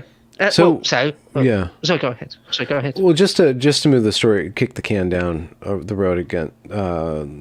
They get it ratified. Yeah. It starts to be established. Where does Hamilton go as it starts to coalesce into a federal government? Yeah. So, where he is General George Washington's boy, that hasn't changed. And George Washington, of course, is the first president. And there seems to have been very little doubt in anyone's mind that he would be the first president. He is the victor of Yorktown. He is the victor of the war. Which was 8 years ago. Yeah. But that's often the way it went in the 18th century. Well, it's often the way now. I mean, you've had many presidents in the 20th century who were great generals. Eisenhower immediately springs to mind, not just the 20th century. I mean, Ulysses S. Grant was a general of the armies. Mm-hmm. Roosevelt, Theodore, yeah. Yeah, Theodore Roosevelt was an army man, at least to some degree. And there were many other generals that came close. John J. Pershing came close. MacArthur had pretensions to be president one day. You know, some say Patton wanted to make a run at president. You know, it's just not unheard of. Anyway, in the 18th century, it was much more the case. Much more the case. Yeah. someone like Napoleon, sort of a completely victorious general in the field, is the crown is there to be taken out of the gutter, just picked Lions, up. not foxes. I'm just going to declare myself emperor now. It's unfair to make any sort of comparisons between Napoleon and George Washington. That was a bit of out of left field there. I don't mean to do that. But the point remains that you can go from being a general to being a shoo-in for the top job, any sort of top job. And Hamilton's right there. Right, so he's his boy. He's sort of Hamilton. So in 89, when Washington becomes first president, briefly they did want to make him a king, like wanting to make Oliver Cromwell king. And they're just like, no, come on, no. That's the opposite of what we want here. So when he makes his first government, when Washington forms his first government, the two sort of main leading lights are Jefferson and Hamilton. And he makes Jefferson Secretary of State, which is the equivalent of our Foreign Secretary, so in charge of all things foreign policy. And Hamilton gets the Treasury, Secretary to the Treasury. Okay, well, hold on just a second. What Treasury? Sure. So Congress has started to pool money already, so there is money that's coming in through taxation. Yeah. But they have to institute this Treasury under the Constitution, right? So what is this office of the Treasury at that point when he inherits it, and then what does he do with that? Yeah, okay. Right, so, sorry, I'm just checking my notes here. There's one quote I'd like to read before I get into that, if that's okay. Yeah. A quote from Hamilton. He said, after ratification, he said, quote, "A new scene opens. The object now is to make our independence work. To do this, we must secure our union on solid foundations. It is a job for Hercules, for we must level mountains of prejudice. We fought side by side to make America free. Let us, hand in hand, struggle now to make her happy." End quote. And so you ask a great question. What is the Treasury? Well, the Treasury Department then was the biggest Department of State easily. He's got more men working under him than anyone else. Well, so like John Adams is the vice president. Sorry? Okay. I'm sorry. What is this Treasury doing? It's just counting money and collecting money? Yeah, No. So it's in charge of lots of things. It's in charge of all customs in and out. It's a customs service. Oh. He's in charge of the Coast Guard. That comes under the purview of the Treasury. Protecting commerce. Wow. Okay. Right, yeah. He's in charge of all import and export duties, all taxes, really. Yeah. He's in charge of the entire economy. He gets to be in charge of making policy about sort of how much industry the whole country is going to have. It's sort of massive. He's in charge of the currency. Are we going to have one single currency now? Are we going to have a national bank? He institutes the first mint, the national mint, for minting money. He's in charge of all things to do with the stock market. There's a stock market in New York. He's in charge of regulating all of that, overseeing all of that. The SEC already. Okay. Right, yeah. Okay. He's in charge of all the Treasury oversees all the spending of the state. So it's massive. It's much more than the Treasury today. It's much, much more. Okay. Now, so that is, you could argue, the most powerful position in government that Washington gives him. You could argue, sort of fairly easily, that other than the president himself, he's the most powerful single minister, secretary. Mm-hmm. And in a sense, some limited senses, he's more powerful than the president, because the president legally is constrained in all sorts of ways. A president is the head of the executive branch of government, and therefore is very, very explicitly not to get involved in the legislative branch of government or the judiciary. Right? Whereas one of his ministers in cabinet is got a lot more leeway to just get his hands involved in all sorts of things. Yeah. And over the 8 years of George Washington's 2 administrations, he keeps giving Hamilton more and more responsibilities because he's capable, because he's able to do it. And so some people have said, and this isn't the correct word, and I know that, but lots of people have said that he becomes like a prime minister. A prime minister, in other words, the first minister, the first among ministers. Yeah. Yeah. He has extraordinary power by the end of it. Extraordinary, really. And what about the army that's not under... He has the Coast Guard, but the army at that point in time is directly beholden to Washington. Hamilton doesn't have any... I know there's not exactly any wars or no use for an army. We don't even have a standing army. We went into that in an earlier episode. That's right, so there's no standing army. Okay, so he's just got so much power. And there's no... He's basically the first of the... deep state. He's like the head of the deep state, basically the unelected bureaucrats that actually control and run everything in the government. Yeah, and it begins with him. Yeah. Okay. Huh. And so, what does he establish? That how does he like mold what that government or that aspect of the government does, and how does he submit that? So this is sort of when he's at the height of his powers, this period of his life, this 8 years, and he's got very, very grandiose plans, a great scheme for the whole republic, really. He's got his ideas, he's got his own ideas, definitely. And when I say there's like the mint, the bank, the stock exchange, lots and lots of institutions. He puts in place the framework for many institutions. The most fundamental ones, really, he puts in place, or is allowed to put in place. Wow. And one of the main things, though, the sort of the main political hot potato is debt. Now, I know your fair country is terribly in debt right now, as is mine, but yours even more so. I mean, to the tune of trillions, isn't it? It's absolutely absurd how much America is in debt right now. That might all end in some kind of disaster. Who knows? We shall see. Well, in the 1790s, again, the brand new federal government found itself in some crazy kinds of debt, all kinds of debt. Okay. Hamilton decides that you have to honor it. So when countries are in stupid amounts of debt, there is one possibility. You can default on your debts. You can declare, like an individual can declare themselves bankrupt, can say, look, I've got no possible chance of ever paying a fraction of this back. And I want the state, I want law to take that on board. I will not and cannot pay back my debts. I am bankrupt. And then there's things that can be done at that point. Like Alex Jones has to pay £1 trillion or something. It's just never ever going to happen. So countries can do that. You can default on your debts. Russia did it in the early 90s. It defaulted on its international debts.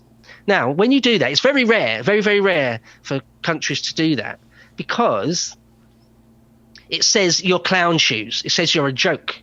It says you failed to be a proper country. That's what that says, right?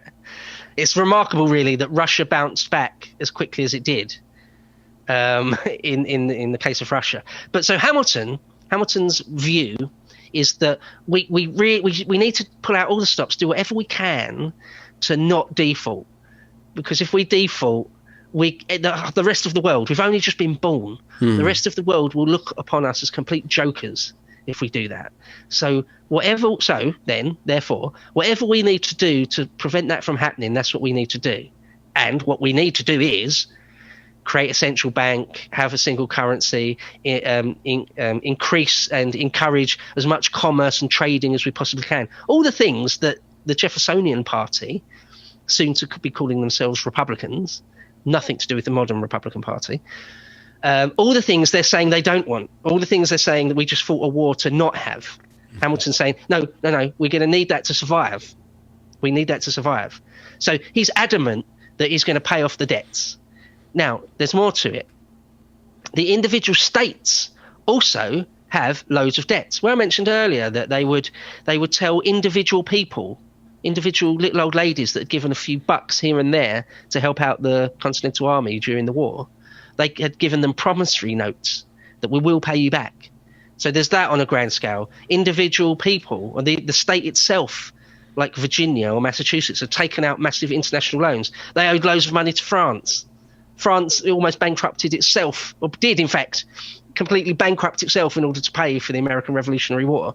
Anything to stick it in the eye of Great Britain. Both the states and the federal government owed loads of money. Now, what Hamilton wants to do, they called it assumption. He wanted to take all the debt of the individual states and have all that debt, that the federal government will take on all that debt and pay off all that debt. They will assume that debt. They've called it assumption. Hamilton wants that. And he argues, this is the cornerstone of, this is like one of the most important political hot potatoes in this whole decade. He argues that, in a way, national debt is good, because it means that your creditors, the people you owe money to, have got a vested interest in you staying alive, in you continuing to be a country and a government, because they want their money back. So that's a good thing. That actually creates a power base for us. That gives us some sort of a foundation to build upon. If all the rich people from the various states, if they're only going to get their money back if the federal government is a success, well, then they're going to be on board with the whole project. It does make sense. It does make sense. Because on the face of it, you think, why would you just add more debt to loads of debt? Why do you want debt? And that's what the Republicans and Jeffersonians would argue. It's like, you're crazy, you're out of your mind. That's the opposite, surely. And he's saying, no, I understand commerce. And he's actually not wrong, as long as it doesn't get out of control to the tune of trillions. As long as it's actually pay-offable at some point, it does make some sense. So anyway, in this whole period, the whole 8 years of Washington's presidency, Jefferson and Hamilton are at each other's throats over exactly this sort of thing. Now, one of the things the Virginians and the men of the South want is that they want the capital to be somewhere other than Philadelphia or New York. They would like it to be a bit more south. Yeah. Right? That's one of the main things they wanted. They thought that was really, really important. For them, that was one of their biggest sort of political questions. And so it's funny, really. They come to an agreement at some point during that period. Hamilton and Jefferson are both living in New York, and they literally bump into each other on the street. And Jefferson invites Hamilton to dinner, and over dinner, they come to an agreement that the power brokers of the South will agree to assumption if Hamilton and the power brokers of the North will accept that they'll move the capital from New York to a more southerly location. They end up picking Washington, D.C. on the Potomac, which isn't that far south, but, it's a much further south than New York. It's close to Virginia, isn't it? Closer to Virginia than New York is anyway. So both men are very happy with that. Both think they've come away with a great win. And, they have in a sense. It turns out Hamilton got the better of Jefferson in that one. His win was much more important, much bigger. It forwards his vision of government much more than moving the capital to Washington, D.C., which at the time was nothing. It was literally like a malaria-infested swamp. Okay. They built D.C. from scratch. Yeah. And they don't actually move to D.C. until much later, way into the 19th century, before the White House is built and the seat of government is moved to Washington, D.C. That's not until, the presidency of Monroe, I think. Yeah, so many, many years later, before that actually happened. Yeah. But anyway, at that dinner table agreement they had. Sorry, go ahead. So just to be really fast and loose with history, if the United Kingdom became a kingdom through, let's just say, King Arthur goes around, he does all these little wars and unites power through military might. How Hamilton consolidates power is through economic might. He consolidates everything through money, So America really is founded and bonded together through debt, through commerce. Yeah. And that's how it started. Yeah. Those colonies started and grew powerful through that. And then that's how they're bound together. It wasn't like he didn't go through conquering all these states and making them all the governors bend the knee to him. He did it bending the knee through debt, through assumption. Yeah. Yeah. So he's like sort of, there's no conquest, right? Yeah. So he makes the argument for ratification through the Federalist Papers. He doesn't march on their state capitals with a body of men and artillery, and then binds it together with debt. I suppose you could say that.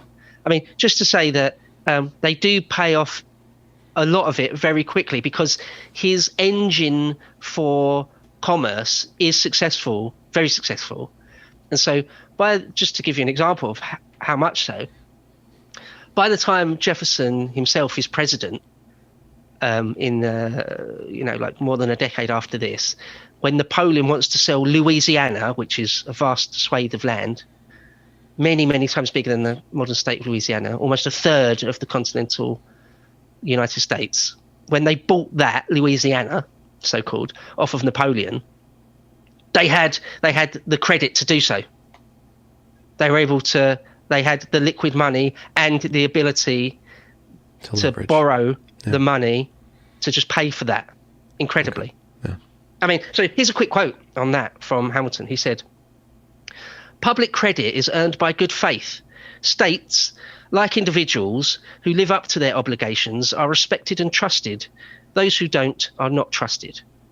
So, that's his view on how important it is to honour your debts. It means you can borrow more further down the line. Yeah. Well, and it's not wrong, is it? I mean, it's not wrong. Could you give a little bit of details? No one trusts you with money, does it? An overview of like what this economic engine, like how he unifies the economic power of the states at this point, like just through policy, through I guess levies and duties, and he has a bunch of middlemen going to the states and just like kind of urging everybody to just produce and trade. Yeah. And I guess he protects the waterways with the Coast Guard, so it's pretty stable. He stabilizes trade, and then he just incentivizes the hell out of it. Yeah, well, very quick to say on the naval side, the British Army never stopped really taking the mickey a bit out of American merchantmen, impressing men. We talked all about, our first conversation was on the War of 1812, wasn't it? And how eventually the United States had enough with Britain really not playing fair on the high seas. But other than that, internally, lots of new taxes. So, for example, they put a tax on whiskey or on liquor, a sin tax, what today we'd call a sin tax. Lots of new taxes. Through the stock exchange, speculation. That's another great US story. It's a story of speculation. Capitalism, really, isn't it? Investing money, making something great from that investment, and what you made, what you created, even if it's abstract, is now worth more. You've essentially made wealth in some way, in some abstract way. Okay. And it's not even always abstract, is it? You can invest in a construction company, and then you build lots of properties, and that's worth a lot more than the money that was originally invested to make it happen. Assets. Yeah. Did Hamilton himself amass wealth, seek property, seek landing or anything, or he's just kind of this gentleman about town? Yeah. Like he has a nice bank account, but he doesn't have any estate himself. Did he pursue that? Yeah, quick question, a quick deviation on that then, on Hamilton's individual money issue. So he married. He had no money himself whatsoever. Remember, he came from the West Indies, penniless essentially. Mm-hmm. But he did marry into one of the wealthiest New York families. He was very, very lucky to do that. If he had one big break in his life was to catch the eye of George Washington, his other big break was to catch the eye of apparently very attractive but very rich heiress to a New York family. So he had money that way, but not endless money. Now, he, as I say, he was principled. He absolutely refused to take a penny in kickbacks, which was unusual, very unusual for the 18th century. It was sort of de rigueur, it was sort of normal You would enrich yourself a bit here and there, sort of, definitely. Who wouldn't?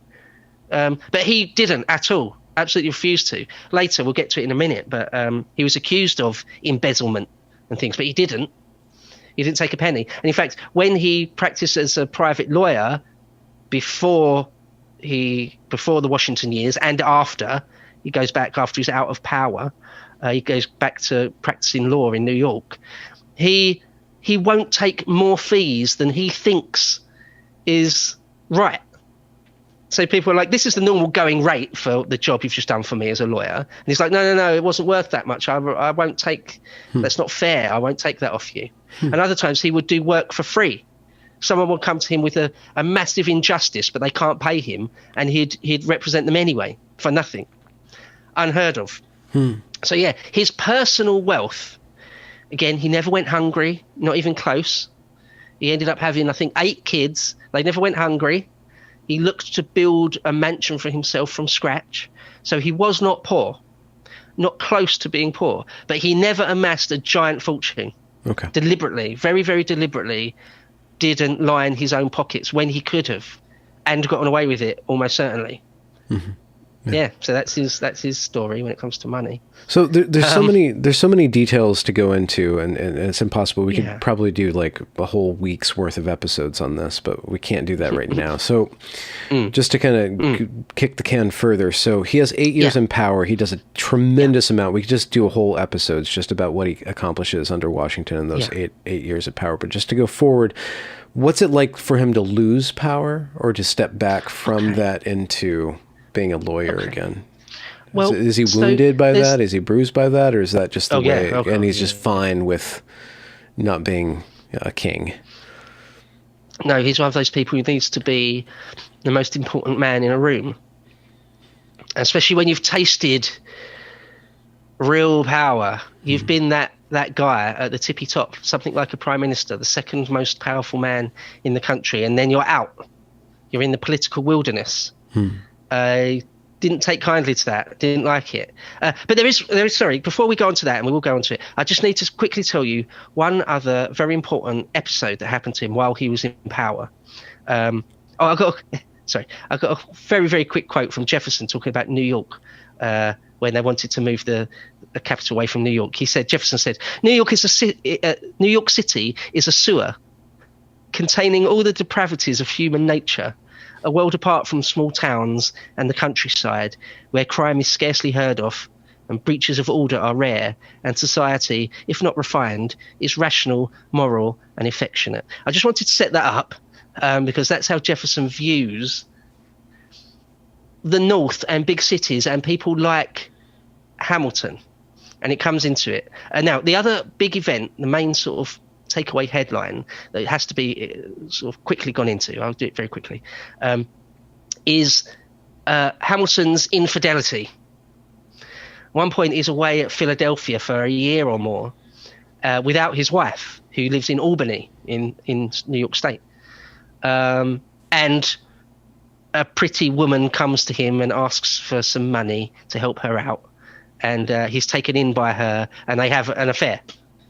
A dangerous liaison, a sexual affair, right? And the whole thing was a honey trap. The whole thing was a blackmail scheme to get him. Now he's not perfect. So keep talking about how he's all about honor and principles. Well, not when it comes to ladies. He was a philanderer. Later, it all comes out in the wash, and I'll get to that. But just to give you a quote, he said later, when everyone knew, he said, "My vanity led me to believe that she truly loved me." Her name was Maria Reynolds, by the way, and this whole thing becomes known as the Reynolds Affair. He said, "My vanity led me to believe that she truly loved me. I've paid a high price for my folly and can never think back on it without disgust and self-condemnation." Well, there you go. Mary Gay. Yeah. Because her husband, she was married, and her husband goes to him and says, I'll keep my mouth shut, but I need $1,000. And then a month later, I need another $1,000 or whatever it was. Now, people in Congress got wind of that, and they thought they didn't know. They got wind that he was paying this guy, this random nobody, loads of money. They had no idea about Maria Reynolds and the sexual element to it. All they knew, he was paying this random dude loads of money. They thought he was giving this guy money to invest on his behalf, because as a Secretary of the Treasury, you weren't allowed to just play the markets necessarily. Well, you weren't. It's a conflict of interest. But you could get somebody else to do it for you. Yeah. So they thought he was doing that. Nancy Pelosi, for example. She does it correctly. Yeah, right, yeah. She doesn't even try and hide it. And they also thought that he was stealing the money. He was embezzling that money from the Treasury in some way illegally. And it wasn't. It was his own money. So is he sued? In the end. Do they prosecute him? Well, no, because he hadn't actually done anything wrong other than wronging his own wife. He's wronged his own wife. But it comes out. So somebody brings a suit to him. They accuse him of that. And so there has to be a prosecution of some sort. Right. No. So what happens is some leading congressmen go to him quietly, because people still had some propriety back then. They go to him quietly and they say, look, Alex, dude, we know you've embezzled money and you're getting this guy to play the markets for you, right? And he was like, no, I'm being blackmailed over a sexual affair. He just came clean. He just immediately came clean, and he showed them all his letters, sort of love letters. He said, no, that's her husband. He's blackmailing me over that. And they say, oh, all right. Well, that's unfortunate for you. But you aren't actually breaking. That's unfortunate for you and your wife and your bank account. But there's, we're not going to, it doesn't destroy your career. And in fact, we'll keep it quiet. Things like that were sometimes people were more gentlemanly about things back then. And they were like, okay, well, good luck. But, we're not going to, there's no court case for you to answer for embezzlement or anything like that. But this all comes back to bite him. So that's all. I need to mention the Maria Reynolds affair. So, yeah, George Washington decides, there's no law saying you can only serve 2 terms, but he decides it would be wrong for anyone to serve more than 2 terms, because then they could be accused of being ambitious and want to become a king for life type person, and that it was probably best if he just steps down. Okay. John Adams narrowly becomes the next president. He was vice president. He becomes president next. Now, John Adams was a Federalist, so at least on paper, he was on board with, broadly speaking, with Hamilton's views on having a centralised government. But he wasn't anywhere near as hardline as Hamilton. But they were, at least in theory, in the same party, the Federalist Party.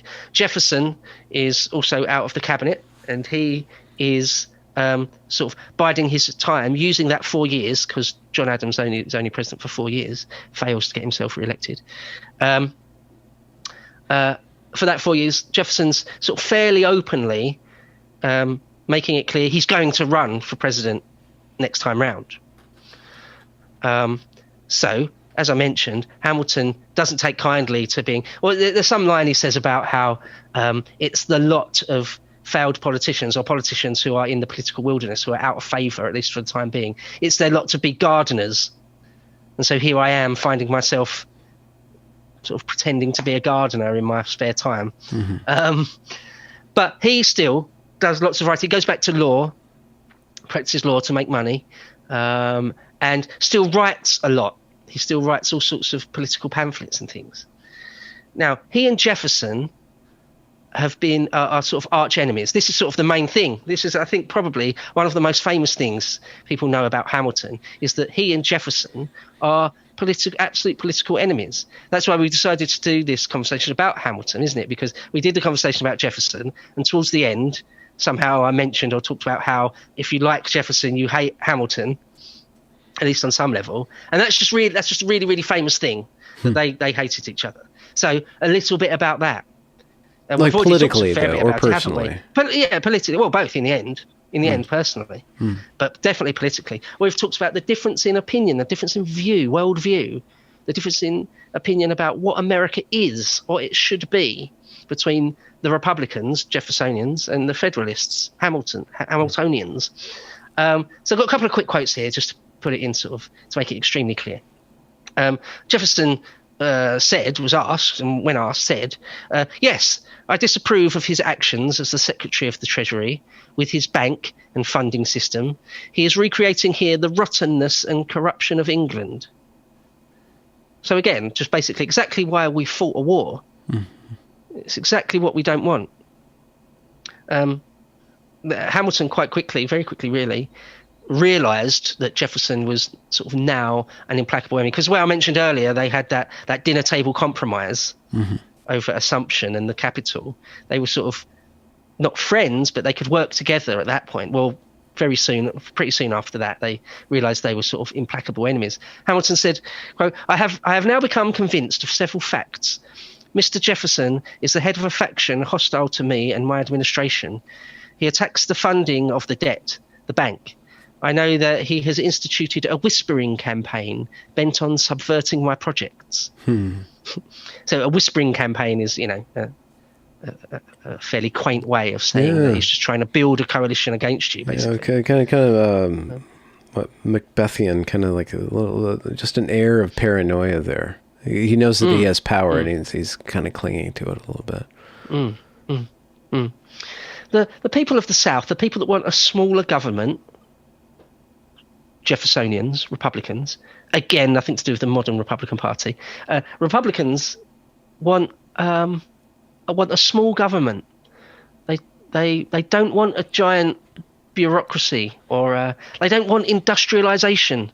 They don't like cities. They don't want urbanization. They don't want a standing army and a giant standing navy.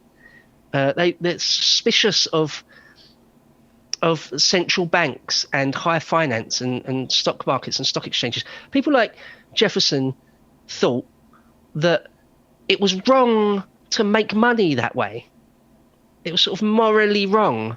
If you want to make money, go out and till a field. If you want to be a success, you want to make something, if you want to do something, go out and work the land. Go out and farm, raise cattle. You don't just speculate on the stock market. Right? They are polar opposite ways of looking at the world. So here's a little exchange of quotes between Hamilton and Jefferson, and we'll move on from it at that point. But I think this, again, is very, very revealing. It sort of says it all. Hamilton said or wrote, it's the fanatical politics waged by Jefferson that threatens to disturb the tranquility and order of our government. He is the real enemy of republicanism. So he's painting Jefferson there as, it's really something quite bad. Wow. Jefferson responded by saying, I am not the enemy of the Republic. I am not part of that debased squadron plotting to change our republic back into a monarchy. I am not a pimp whose stock dealers have corrupted Congress. I mean, it's strong words, isn't it? Hamilton again, I now consider it my duty to lift the curtain and show the world that it is he who is determined to destroy the credit and the honour of the nation. He sees Jefferson as a demagogue, someone that whips up the normal people, perhaps into a mob, perhaps into a frenzied mob. Jefferson responded, I will not have my reputation slandered by a man who history, from the moment history stooped to notice him, is a fabric of machinations against the liberty of this country, a country which not only received him as a penniless immigrant and gave him food, but now heaps honours on his head. It's really quite heated. They would get newspapers, to just write hit pieces on each other, sort of endlessly. Wow. Just trying to slur it's each other. Just like modern American politics, like you're a fascist, A lot of the founding fathers had the idea that the leaders, the political leaders of the nation, would be higher-minded, noble gentlemen, and it would never really descend into a slanging match. Because we're too good, we're too high-minded for that. Well, that went out the window almost straight away. And it got so bad that George Washington, it was damaging George Washington's ability to govern. He thought even it would rip the Republic apart. George Washington said this, quote, there must be some harmony in my cabinet. Differences of opinion are unavoidable, of course, and to a certain extent they may even be a good thing. But can't we discuss these things without each of you attacking the motives of the other? You are both men of discernment, tried patriots, and yet without more charity to each other's views, I cannot manage the reins of government. And we shall inevitably be torn asunder. I don't see how the union of the states can be preserved. So at that point, when Washington starts making noises like that, both men sort of chill out a little bit, for the good of the nation, and for the respect for Washington, who's getting on now. He's no spring chicken. He's old.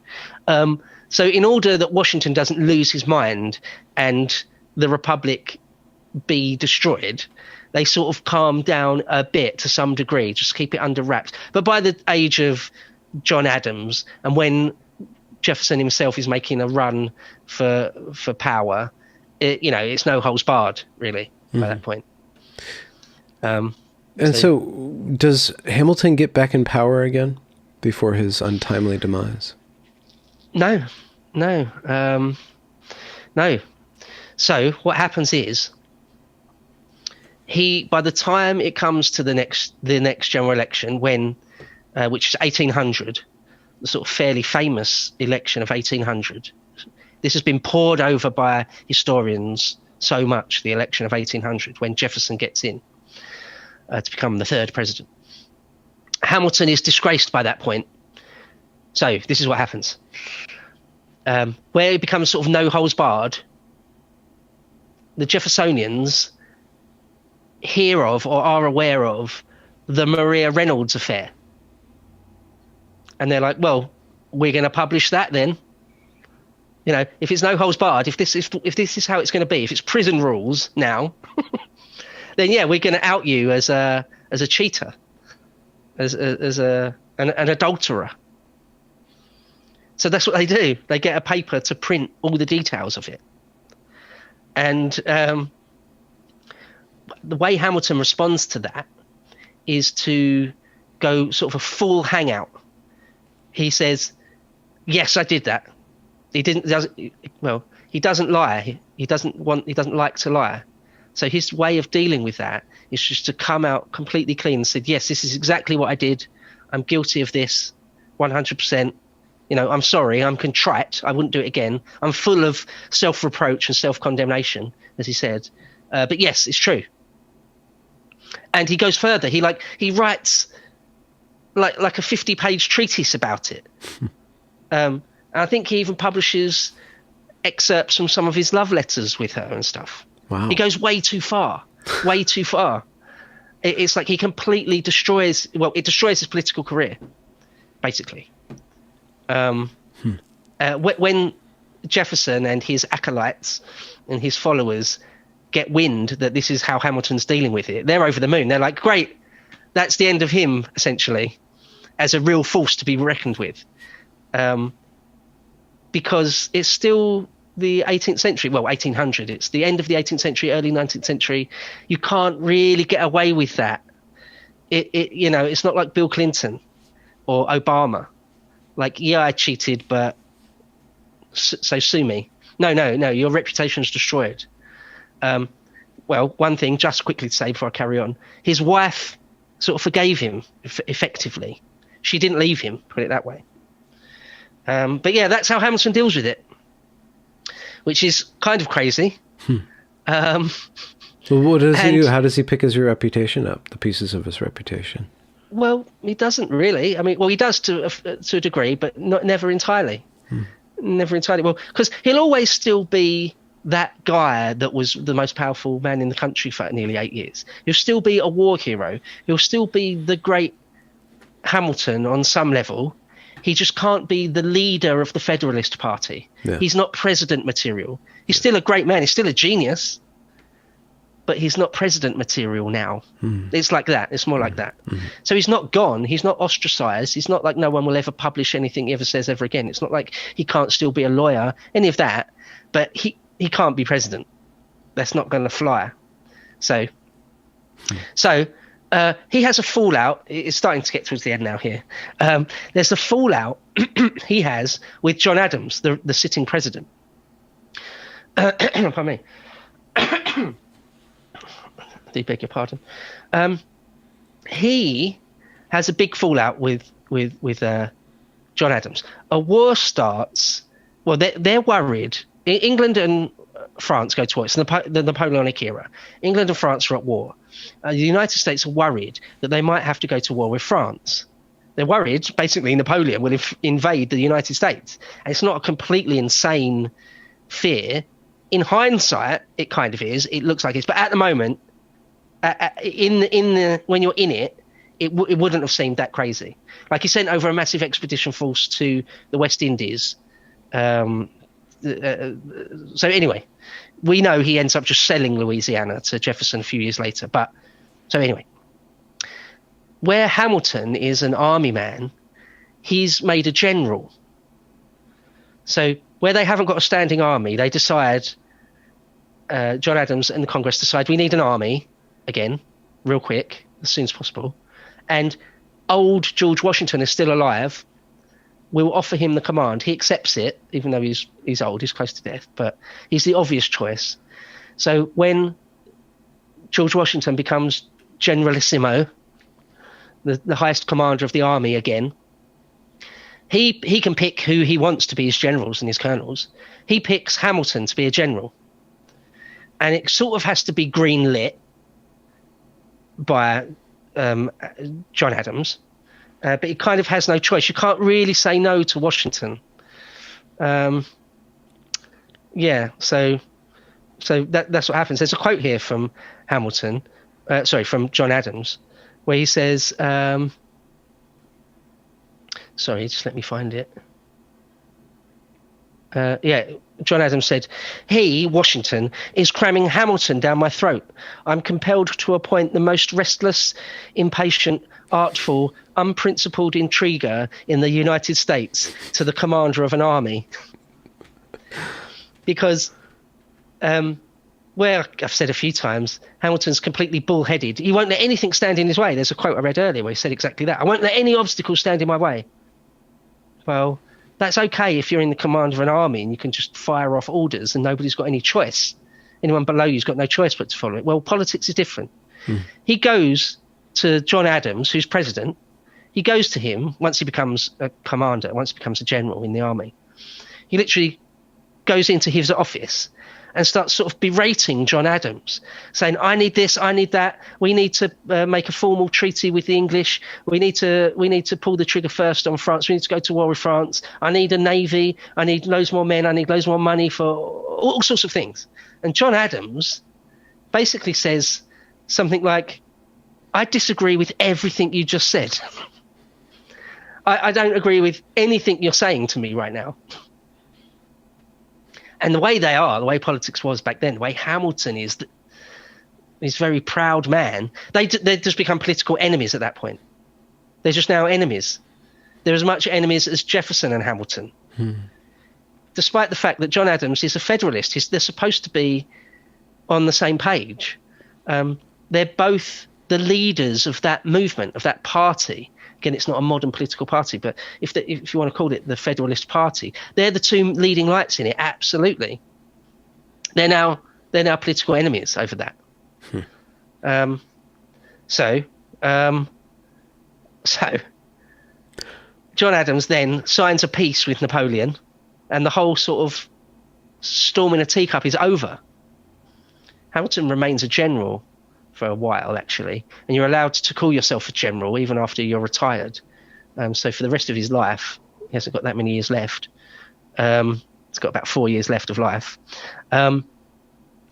He's known as General Hamilton from that point on, even though there isn't really an army, or he isn't a general necessarily of a standing body of men or anything. So what Hamilton does now he's already been disgraced really by the Reynolds affair. And that was the point, actually, when everyone's abandoned him in the height of the Reynolds affair. George Washington sends him a silver bowl. It's not worth all that much money, but it's a sign of saying, I still absolutely back you.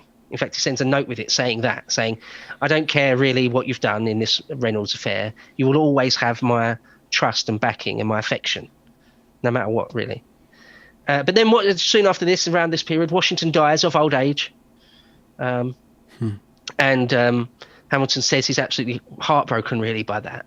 And his greatest political ally, because as even a retired, the first president, Washington is just considered a titan of the political world, like an elder statesman. Like retired presidents now, they've still got a fair amount of sway if they want to wield it. What their word still holds a lot of weight. Certainly the case with George Washington. But now he's out of the picture. That's Hamilton's greatest defender and ally gone. So with the death of Washington and the Reynolds affair and his break with John Adams, he's really in the political wilderness now. So what he decides to do next is write a polemic absolutely destroying John Adams's character and career. Yeah. He's bitter. He's really bitter. So he basically hands power over to his greater political enemy to smite his lesser political enemy. That's basically what happens. Well, yeah. That could be construed as defeating Adams or keeping cock-blocking Adams from the second term. Yeah, absolutely. He absolutely cock-blocks Adams from getting a second term. Absolutely does that. He says, well, he basically kills the Federalist Party, his own baby. His own project is the Federalists. They never have another president. The Federalist Party, in inverted commas, is no more after Adams. So yeah, but while he was in power, all the machinations and his designs for the United States eventually do win out. Well, yeah, in the end, Yeah, in the end. Sort of, if I can, I'll end on that point. Absolutely, yeah. So he ends up winning, if you want, in the end, in terms of sort of world views or the view on what America is or should be. One other quick thing, I think a couple of great quotes here. Just before the Napoleonic era, there's the French Revolution. And just like Burke or Fox looked on the events of the French Revolution very differently, it's almost like they're looking at two different things. Jefferson and Hamilton looked upon it very differently. Jefferson said this about the French Revolution. He said, quote, "They have been awakened, the French people, they have been awakened by our revolution. They feel their strength. Their lights are spreading." He thought it was a great thing just to behead the king. And if there's some anarchy or thousands of innocent people getting guillotined, well, that's one of the prices you might have to pay. Whereas Hamilton said of the French Revolution, "How could our people embrace the most cruel, bloody, and violent event that ever stained the annals of mankind? It is a monster born with teeth." Well, as a Burkean, or at least a lukewarm Burkean as myself, I agree with Hamilton on that one. But that just gives you one more flavour of the two men. Another quick thing before we start sort of rounding it off. A great quote here where he talks about slavery, where he'd seen the horrors of slavery growing up in the Indies. There's a great quote from when he was in the political wilderness after the Washington years. He founds the Manumission Society, an organisation dedicated to freeing the slaves, an abolitionist society. He said, quote, "The disadvantages of slavery are obvious. The institution relaxes the sinews of industry, clips the wings of commerce, and introduces into society misery and indigence of every shape." So there you go. It was mainly from a sort of money point of view, but he was against it. He was actually against it on humanitarian levels as well. He said that he thought there was lots and lots of human potential is just completely wasted by slavery. So should we start sort of wrapping up with the events of Jefferson's presidency and Hamilton's death? Yeah. Adams never forgave Hamilton after he sort of ended his career, basically. character assassinated him in words. Adams said of him, he is an underhanded intriguer, a man devoid of any moral principles, a bastard, a foreigner, a Creole. Very, very rude thing to say. Did Jefferson and Hamilton make up? Oh, no. No. Oh, good God, no. Absolutely, absolutely loathed each other.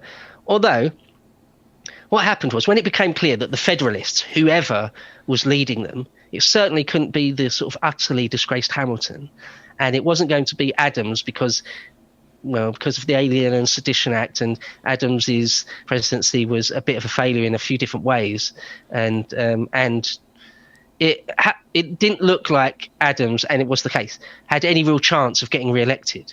So whoever ran for the Republicans was going to be the next president, sort of almost certainly, and it was the case. People knew it ahead of time, and that was how it played out. Now, the two leading lights are, of course, Jefferson. Of course, he wrote the Declaration of Independence, and not entirely on his own, but he is an absolute giant of the political stage, Jefferson. So obviously him. And the second most important person in the Republican movement was Aaron Burr. Now, everyone thought that probably Jefferson was a shoo-in. How could Jefferson lose to Aaron Burr? But in the end, just a tiny bit of a spoiler alert, it was very, very close. In fact, it was a tie. You know how it works. You have electors. Everyone votes, but then it's the number of electors that each candidate gets. Then you become president. So that was a tie between Aaron Burr and Jefferson. So it went to the House of Congress to vote on it. That was a tie. So the election of 1800 between Burr and Jefferson was the closest run election you could possibly get. Anyway, in the run-up to it, Hamilton, because this story is about Hamilton realizes that, like everyone else, that you've got a choice between Aaron Burr and Jefferson. And he hates Jefferson, of course, but he hates Aaron Burr more. He said this. Hamilton said, if there be a man in the world I ought to hate, it is Jefferson. But Burr has absolutely no morals, private or public. He listens to nothing but his own ambition. And that seems to be quite fair. Everyone seems to be in agreement, apart from the most people that absolutely love Aaron Burr. Not that there's all that many, then or now. But there are some. Most people say Aaron Burr was just completely ambitious. He was out for Aaron Burr, first and foremost. Everything he did and said was to further his career and nothing else.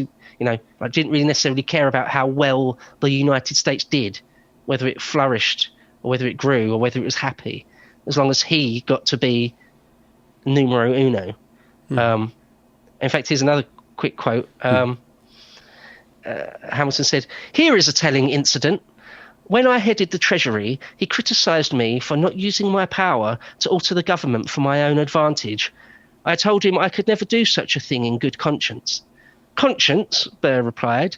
"Great souls do not worry themselves with little details. Can you imagine such a man holding the power of the presidency?" End quote. So that gives you a flavour for Burr. So Hamilton uses the power of his pen and his voice to sort of ultimately advocate for Jefferson. He said, quote, "Jefferson has a tincture of fanaticism, it's true. He is much too earnest in his democracy, crafty, not too scrupulous in politics, and he is not very mindful of the truth. In short, he is a contemptible hypocrite, but he is as unlikely as any man I know to compromise." Sorry. But he is as likely as any man I know to compromise. That's a compliment. To say that he would compromise, that's a compliment, because politics is the art of compromise, to get things done. So there you go. Jefferson wins just by the slimmest possible margins. In fact, some say Hamilton talked to a few specific congressmen, sort of cajoled them, bullied them to change their vote over to Jefferson just to make sure Burr didn't win. But now, as you can imagine,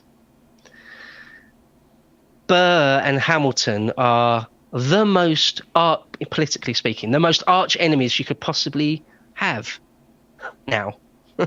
They really hate each other. Aaron Burr, a couple of years in, he becomes vice president, because the way it worked back then, whoever came second in the election gets to be vice president. It's not like how you have now, where you have a ticket and you run on a ticket of president and vice president. So whoever came second got to be vice president. So Aaron Burr was vice president. A little later, I think it must have been just into Jefferson's second term, because I think Aaron Burr was trying to run to become governor of New York. Is that right? Anyway, by 1804, Hamilton and Burr are still talking trash about each other, like at dinner parties and in print and things. And at one particular dinner party, Hamilton was apparently just talking loads of trash about Aaron Burr. And there was a reporter there. And the reporter wrote it down, published it, which wasn't anything new. But, there's certain levels you don't go beyond. There's certain things you don't go too far. You don't say the absolute worst things. You can't accuse people of breaking laws or things. That's actual libel or so there's only certain things. Defamation, right. But in this article, it was said, and this is a quote, that Mr. Hamilton expressed, quote, a still more despicable opinion of Burr. Now, when Burr hears this, and he's had enough of it, he's getting sick of Hamilton, it's been years now, Burr sort of sends a letter to Hamilton saying, what despicable things? Like, what have you been saying? I need to know. I sort of demand satisfaction. And Hamilton says, tries to brush it off. Says, don't worry about it. I don't need to tell you anyway. And Hamilton, and then Burr says, well, I won't be besmirched like this. I won't have my honour impugned like that. I offer you a duel. I'm just not going to have it. And now dueling, I could spend ages talking about this, but very quickly, because I know I've taken up so much of your time. Blimey, we have been going on for quite a long time. Nearly there. Dueling was illegal, but sort of allowed sometimes, sort of. So in New York, it was sort of strictly illegal, and you would be prosecuted almost certainly for doing it. In New Jersey, not so much. You could sort of get away with it. You'd probably still be in a bit of trouble, but you probably wouldn't be prosecuted for it. And by this point, by the early 19th century, dueling is sort of very stylized. It wasn't like both men were trying to kill each other. Hardly ever. I mean, sometimes it was. But usually what it was a mechanism to save face. One man insults another, and where your honor was at stake, you offer the other guy a duel. He accepts it because he can't turn it down. You have a duel in inverted commas, but at the very last moment, one guy apologizes or says some words that are just sort of considered just about an apology. Both sides back down, and everyone's cool, and nobody's lost any honor. And that's how it was often dealt with. Or you'd have a duel, and one guy, the guy that was in the wrong, that everyone usually knew one guy would be in the wrong, who did the insulting in the first place, he would fire his gun in the air, effectively saying, I concede. So he doesn't even have to say, I'm sorry, or I take it back, or anything. It would just be played out like that. It was very rare, quite rare, that you end up actually shooting each other dead. In fact, actually, very, very quick side note, Hamilton's eldest son, Philip, who's a young man, a couple of years before this, had got himself into a duel and been killed. Because it is still dangerous. If one of the parties does want to shoot you, He doesn't want to shoot into the air. He won't accept your last second apology. No, he's going to aim his pistol actually at you and fire. He can. That's sort of, he still can do that if he wants to, although it very rarely happened. So, over this quote, a still more despicable opinion, Burr offers Hamilton to a duel. Hamilton, so in sometimes, quite often, in fact, at that point, someone would back down, would go, "Oh, he's deadly serious, sort of deadly, really deadly serious. Oh, okay, well, I apologise. There's no way I'm going to duel with you. Come on, get real. It's 1804. Who duels anymore? It's not the 15th century. No, I'm not going to duel you. Yeah, I'm sorry then. All right, I'll take it back. Whatever. Don't be silly." But Hamilton is an extremely proud man and takes his honour very, very seriously, to the point where he was first to storm a redoubt in war when he didn't have to. That's how serious his sort of personal, manly, physical honour is to him. So he can't decline. He feels he cannot decline Burr's offer to duel, and so he doesn't. And so Burr's like, okay, we're duelling, fine. And then so neither man backs down. There's a quote here. Hamilton said, quote, "I have known for a long time that my life must inevitably be exposed to that man," meaning Aaron Burr. "The duel cannot be avoided. My ability to be useful in public affairs depends on how men of character regard me. All consideration of what men of the world call honour impresses upon me the necessity to answer this challenge." So, they have a duel, and if anyone knows the story, it doesn't end well for Alexander Hamilton. So they go off to New Jersey, though. Yeah. They cross the Hudson, just a short jump across there to New Jersey, and duel with pistols at 10 paces, with seconds and the whole 9 yards. There's a whole thing about dueling. It's all very, as I say, sort of very stylized. He did write a letter to his wife saying this, because you sort of expect that there's a possibility you're going to die. You could totally die today, this morning. You could die, but you're probably not going to. Apparently, he even made some arrangements later in the day, some sort of work arrangements. So, nevertheless, despite that, he also wrote a letter to his wife, should he be killed. And he wrote this, quote, "This letter, my dear Eliza, will not be delivered to you unless I shall first have terminated my earthly career, as I humbly hope, from redeeming grace and divine mercy, a happy immortality. If it had been possible for me to have avoided the interview, i.e. the duel, my love for you and my precious children would have been alone a decisive motive.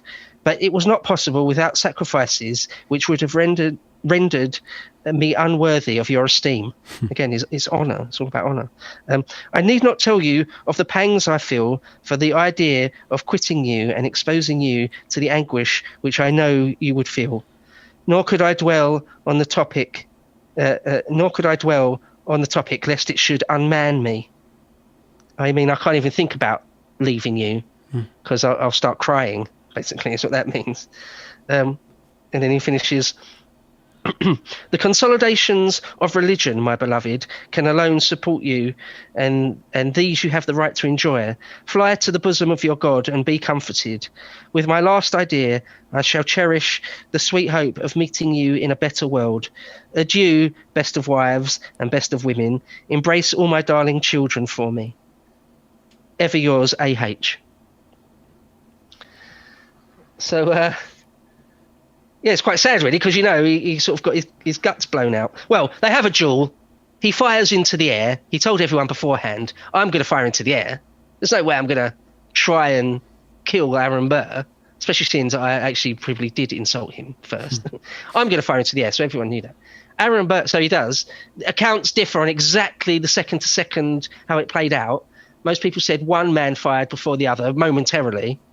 But whatever happened, Aaron Burr wasn't struck, and Hamilton got a ball in the hip, or in the abdomen, just above the hip, and it sort of rips through his liver, so that's fatal right there, and then into his spine, So he actually lives for another 30 odd hours. He lives for like a day and a bit afterwards. But it's clear, it's almost immediately, that it's a mortal wound.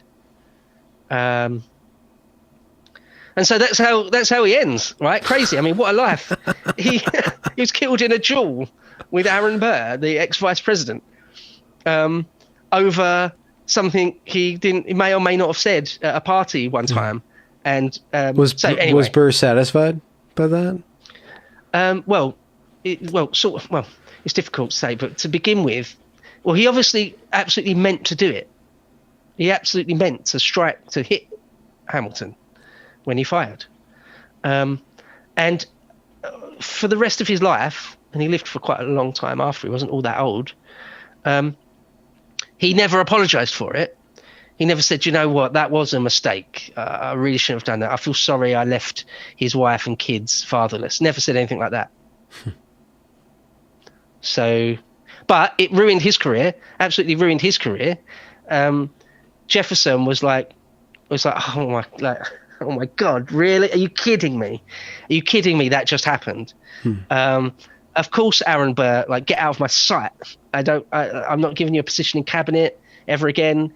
I'm appalled by you. So yeah, Aaron Burr actually went on to have a fair few different political adventures and physical adventures himself after that. But he's got a very interesting life. But yeah, so that's how Hamilton died. But I wonder if I could, just to take up a tiny bit more of your time, do a couple more reasonably long quotes, well, a paragraph or two, and then I think that could see us out. Would that be all right? Please, yeah. Have you got any questions or anything? No, this is a wonderful I've been talking without interruption for quite a while now. You brought the goods, Sorry? Bo. Okay, cool. Well, there's a book by Ron Chernow. It's considered sort of the best biography of Hamilton. It's 700 pages long. It's a bit of a tome. But it's absolutely brilliant. If anyone wants to read more about the life of Hamilton, this is the book. Ron Chernow, and it's just called Alexander Hamilton. So I've got three quotes here. He wrote, "Few figures in American history have aroused such visceral love or loathing as Alexander Hamilton. To this day, he seems trapped in a crude historical cartoon that pits Jeffersonian democracy against Hamiltonian aristocracy. For Jefferson and his followers, wedded to their vision of an agrarian Eden, Hamilton was the American Mephistopheles. It's difficult to say that. Mephistopheles, who is a demon, a devil. Mephistopheles. The proponent of such devilish contrivances as banks, factories, and stock exchanges. They demonized him as a slavish pawn of the British crown, a closet monarchist, a Machiavellian intriguer, a would-be Caesar. Noah Webster contended that Hamilton's, quote, ambition, pride, and overbearing temper had destined him to be the evil genius of this country. And then Chernow goes on to say, Hamilton's powerful vision of American nationalism, which states subordinate to a strong central government and led by a vigorous executive branch, aroused fears of a reversion to royal British ways. He seemed solicitude for the rich causes critics to his seeming solicitude for the rich and caused critics to portray him as a snobbish tool of plutocrats who was contemptuous of the masses. For another group of naysayers, Hamilton's unswerving faith in a professional military converted him into a potential despot. From the first to the last words he wrote, Hamilton wrote, concluded historian Henry Adams, again, Hamilton saying, I read always the same Napoleonic kind of adventurism. Sorry, that's Henry Adams saying that. Henry Adams, the historian, says there's something of the Napoleon about Hamilton. And then finally Chernow goes on to say, even some historians even some of Hamilton's admirers have been unsettled by a faint tincture of something foreign in his West Indian transplant. Woodrow Wilson begrudgingly praised Hamilton as, quote, a very great man, but not a great American. some people absolutely hate Woodrow Wilson, don't they? So, penultimate quote here. For all of his superlative mental gifts, he was afflicted with a touchy ego that made him querulous and fatally combative. He never outgrew the stigma of his illegitimacy, and his inquisitive tact often gave way to egregious failures of judgment. I think maybe he's talking about the Maria Reynolds affair there. And left even his keenest admirers aghast. Perhaps they're talking about when he went after John Adams there. Even his own admirers were like, "You've gone too far there. Like, what are you doing? You've just destroyed the Federalists. You've just destroyed yourself." Chernow goes on. If capable of numerous close friendships, he also entered into titanic feuds with Jefferson, Madison, Adams, Monroe, and Burr. Oh, yeah, he also completely fell out with Madison and Monroe. He's a difficult man to like, it seems. The magnitude of Hamilton's feats as Treasury Secretary has overshadowed many other facets of his life. Clerk, college student, youthful poet, essayist, artillery captain, wartime adjutant to Washington, battlefield hero, congressman, abolitionist, Bank of New York founder, state assemblyman, member of the Constitutional Convention and New York Ratifying Convention, orator, lawyer, polemicist, educator, patron saint of the New York Evening Post, foreign policy theorist, and major general in the army. Boldly uncompromising, he served as catalyst for the emergence of the first political parties and as the intellectual fountainhead for one of them, the Federalists. He was a pivotal force in 4 consecutive presidential elections and defined much of America's political agenda during the Washington and Adams administrations, leaving copious commentary on virtually every salient issue of the day. So there you go. And there's one last thing to say. And it's that question you mentioned about how he seemed to be a man ahead of his time, or a man out of time, or a man who seemed to maybe see the future, see how America went, that he ultimately won that contest of vision between Jefferson and Hamilton, that he sort of saw how America could go, or was sort of inevitably going to go, or sort of had to go down certain paths, that he saw that.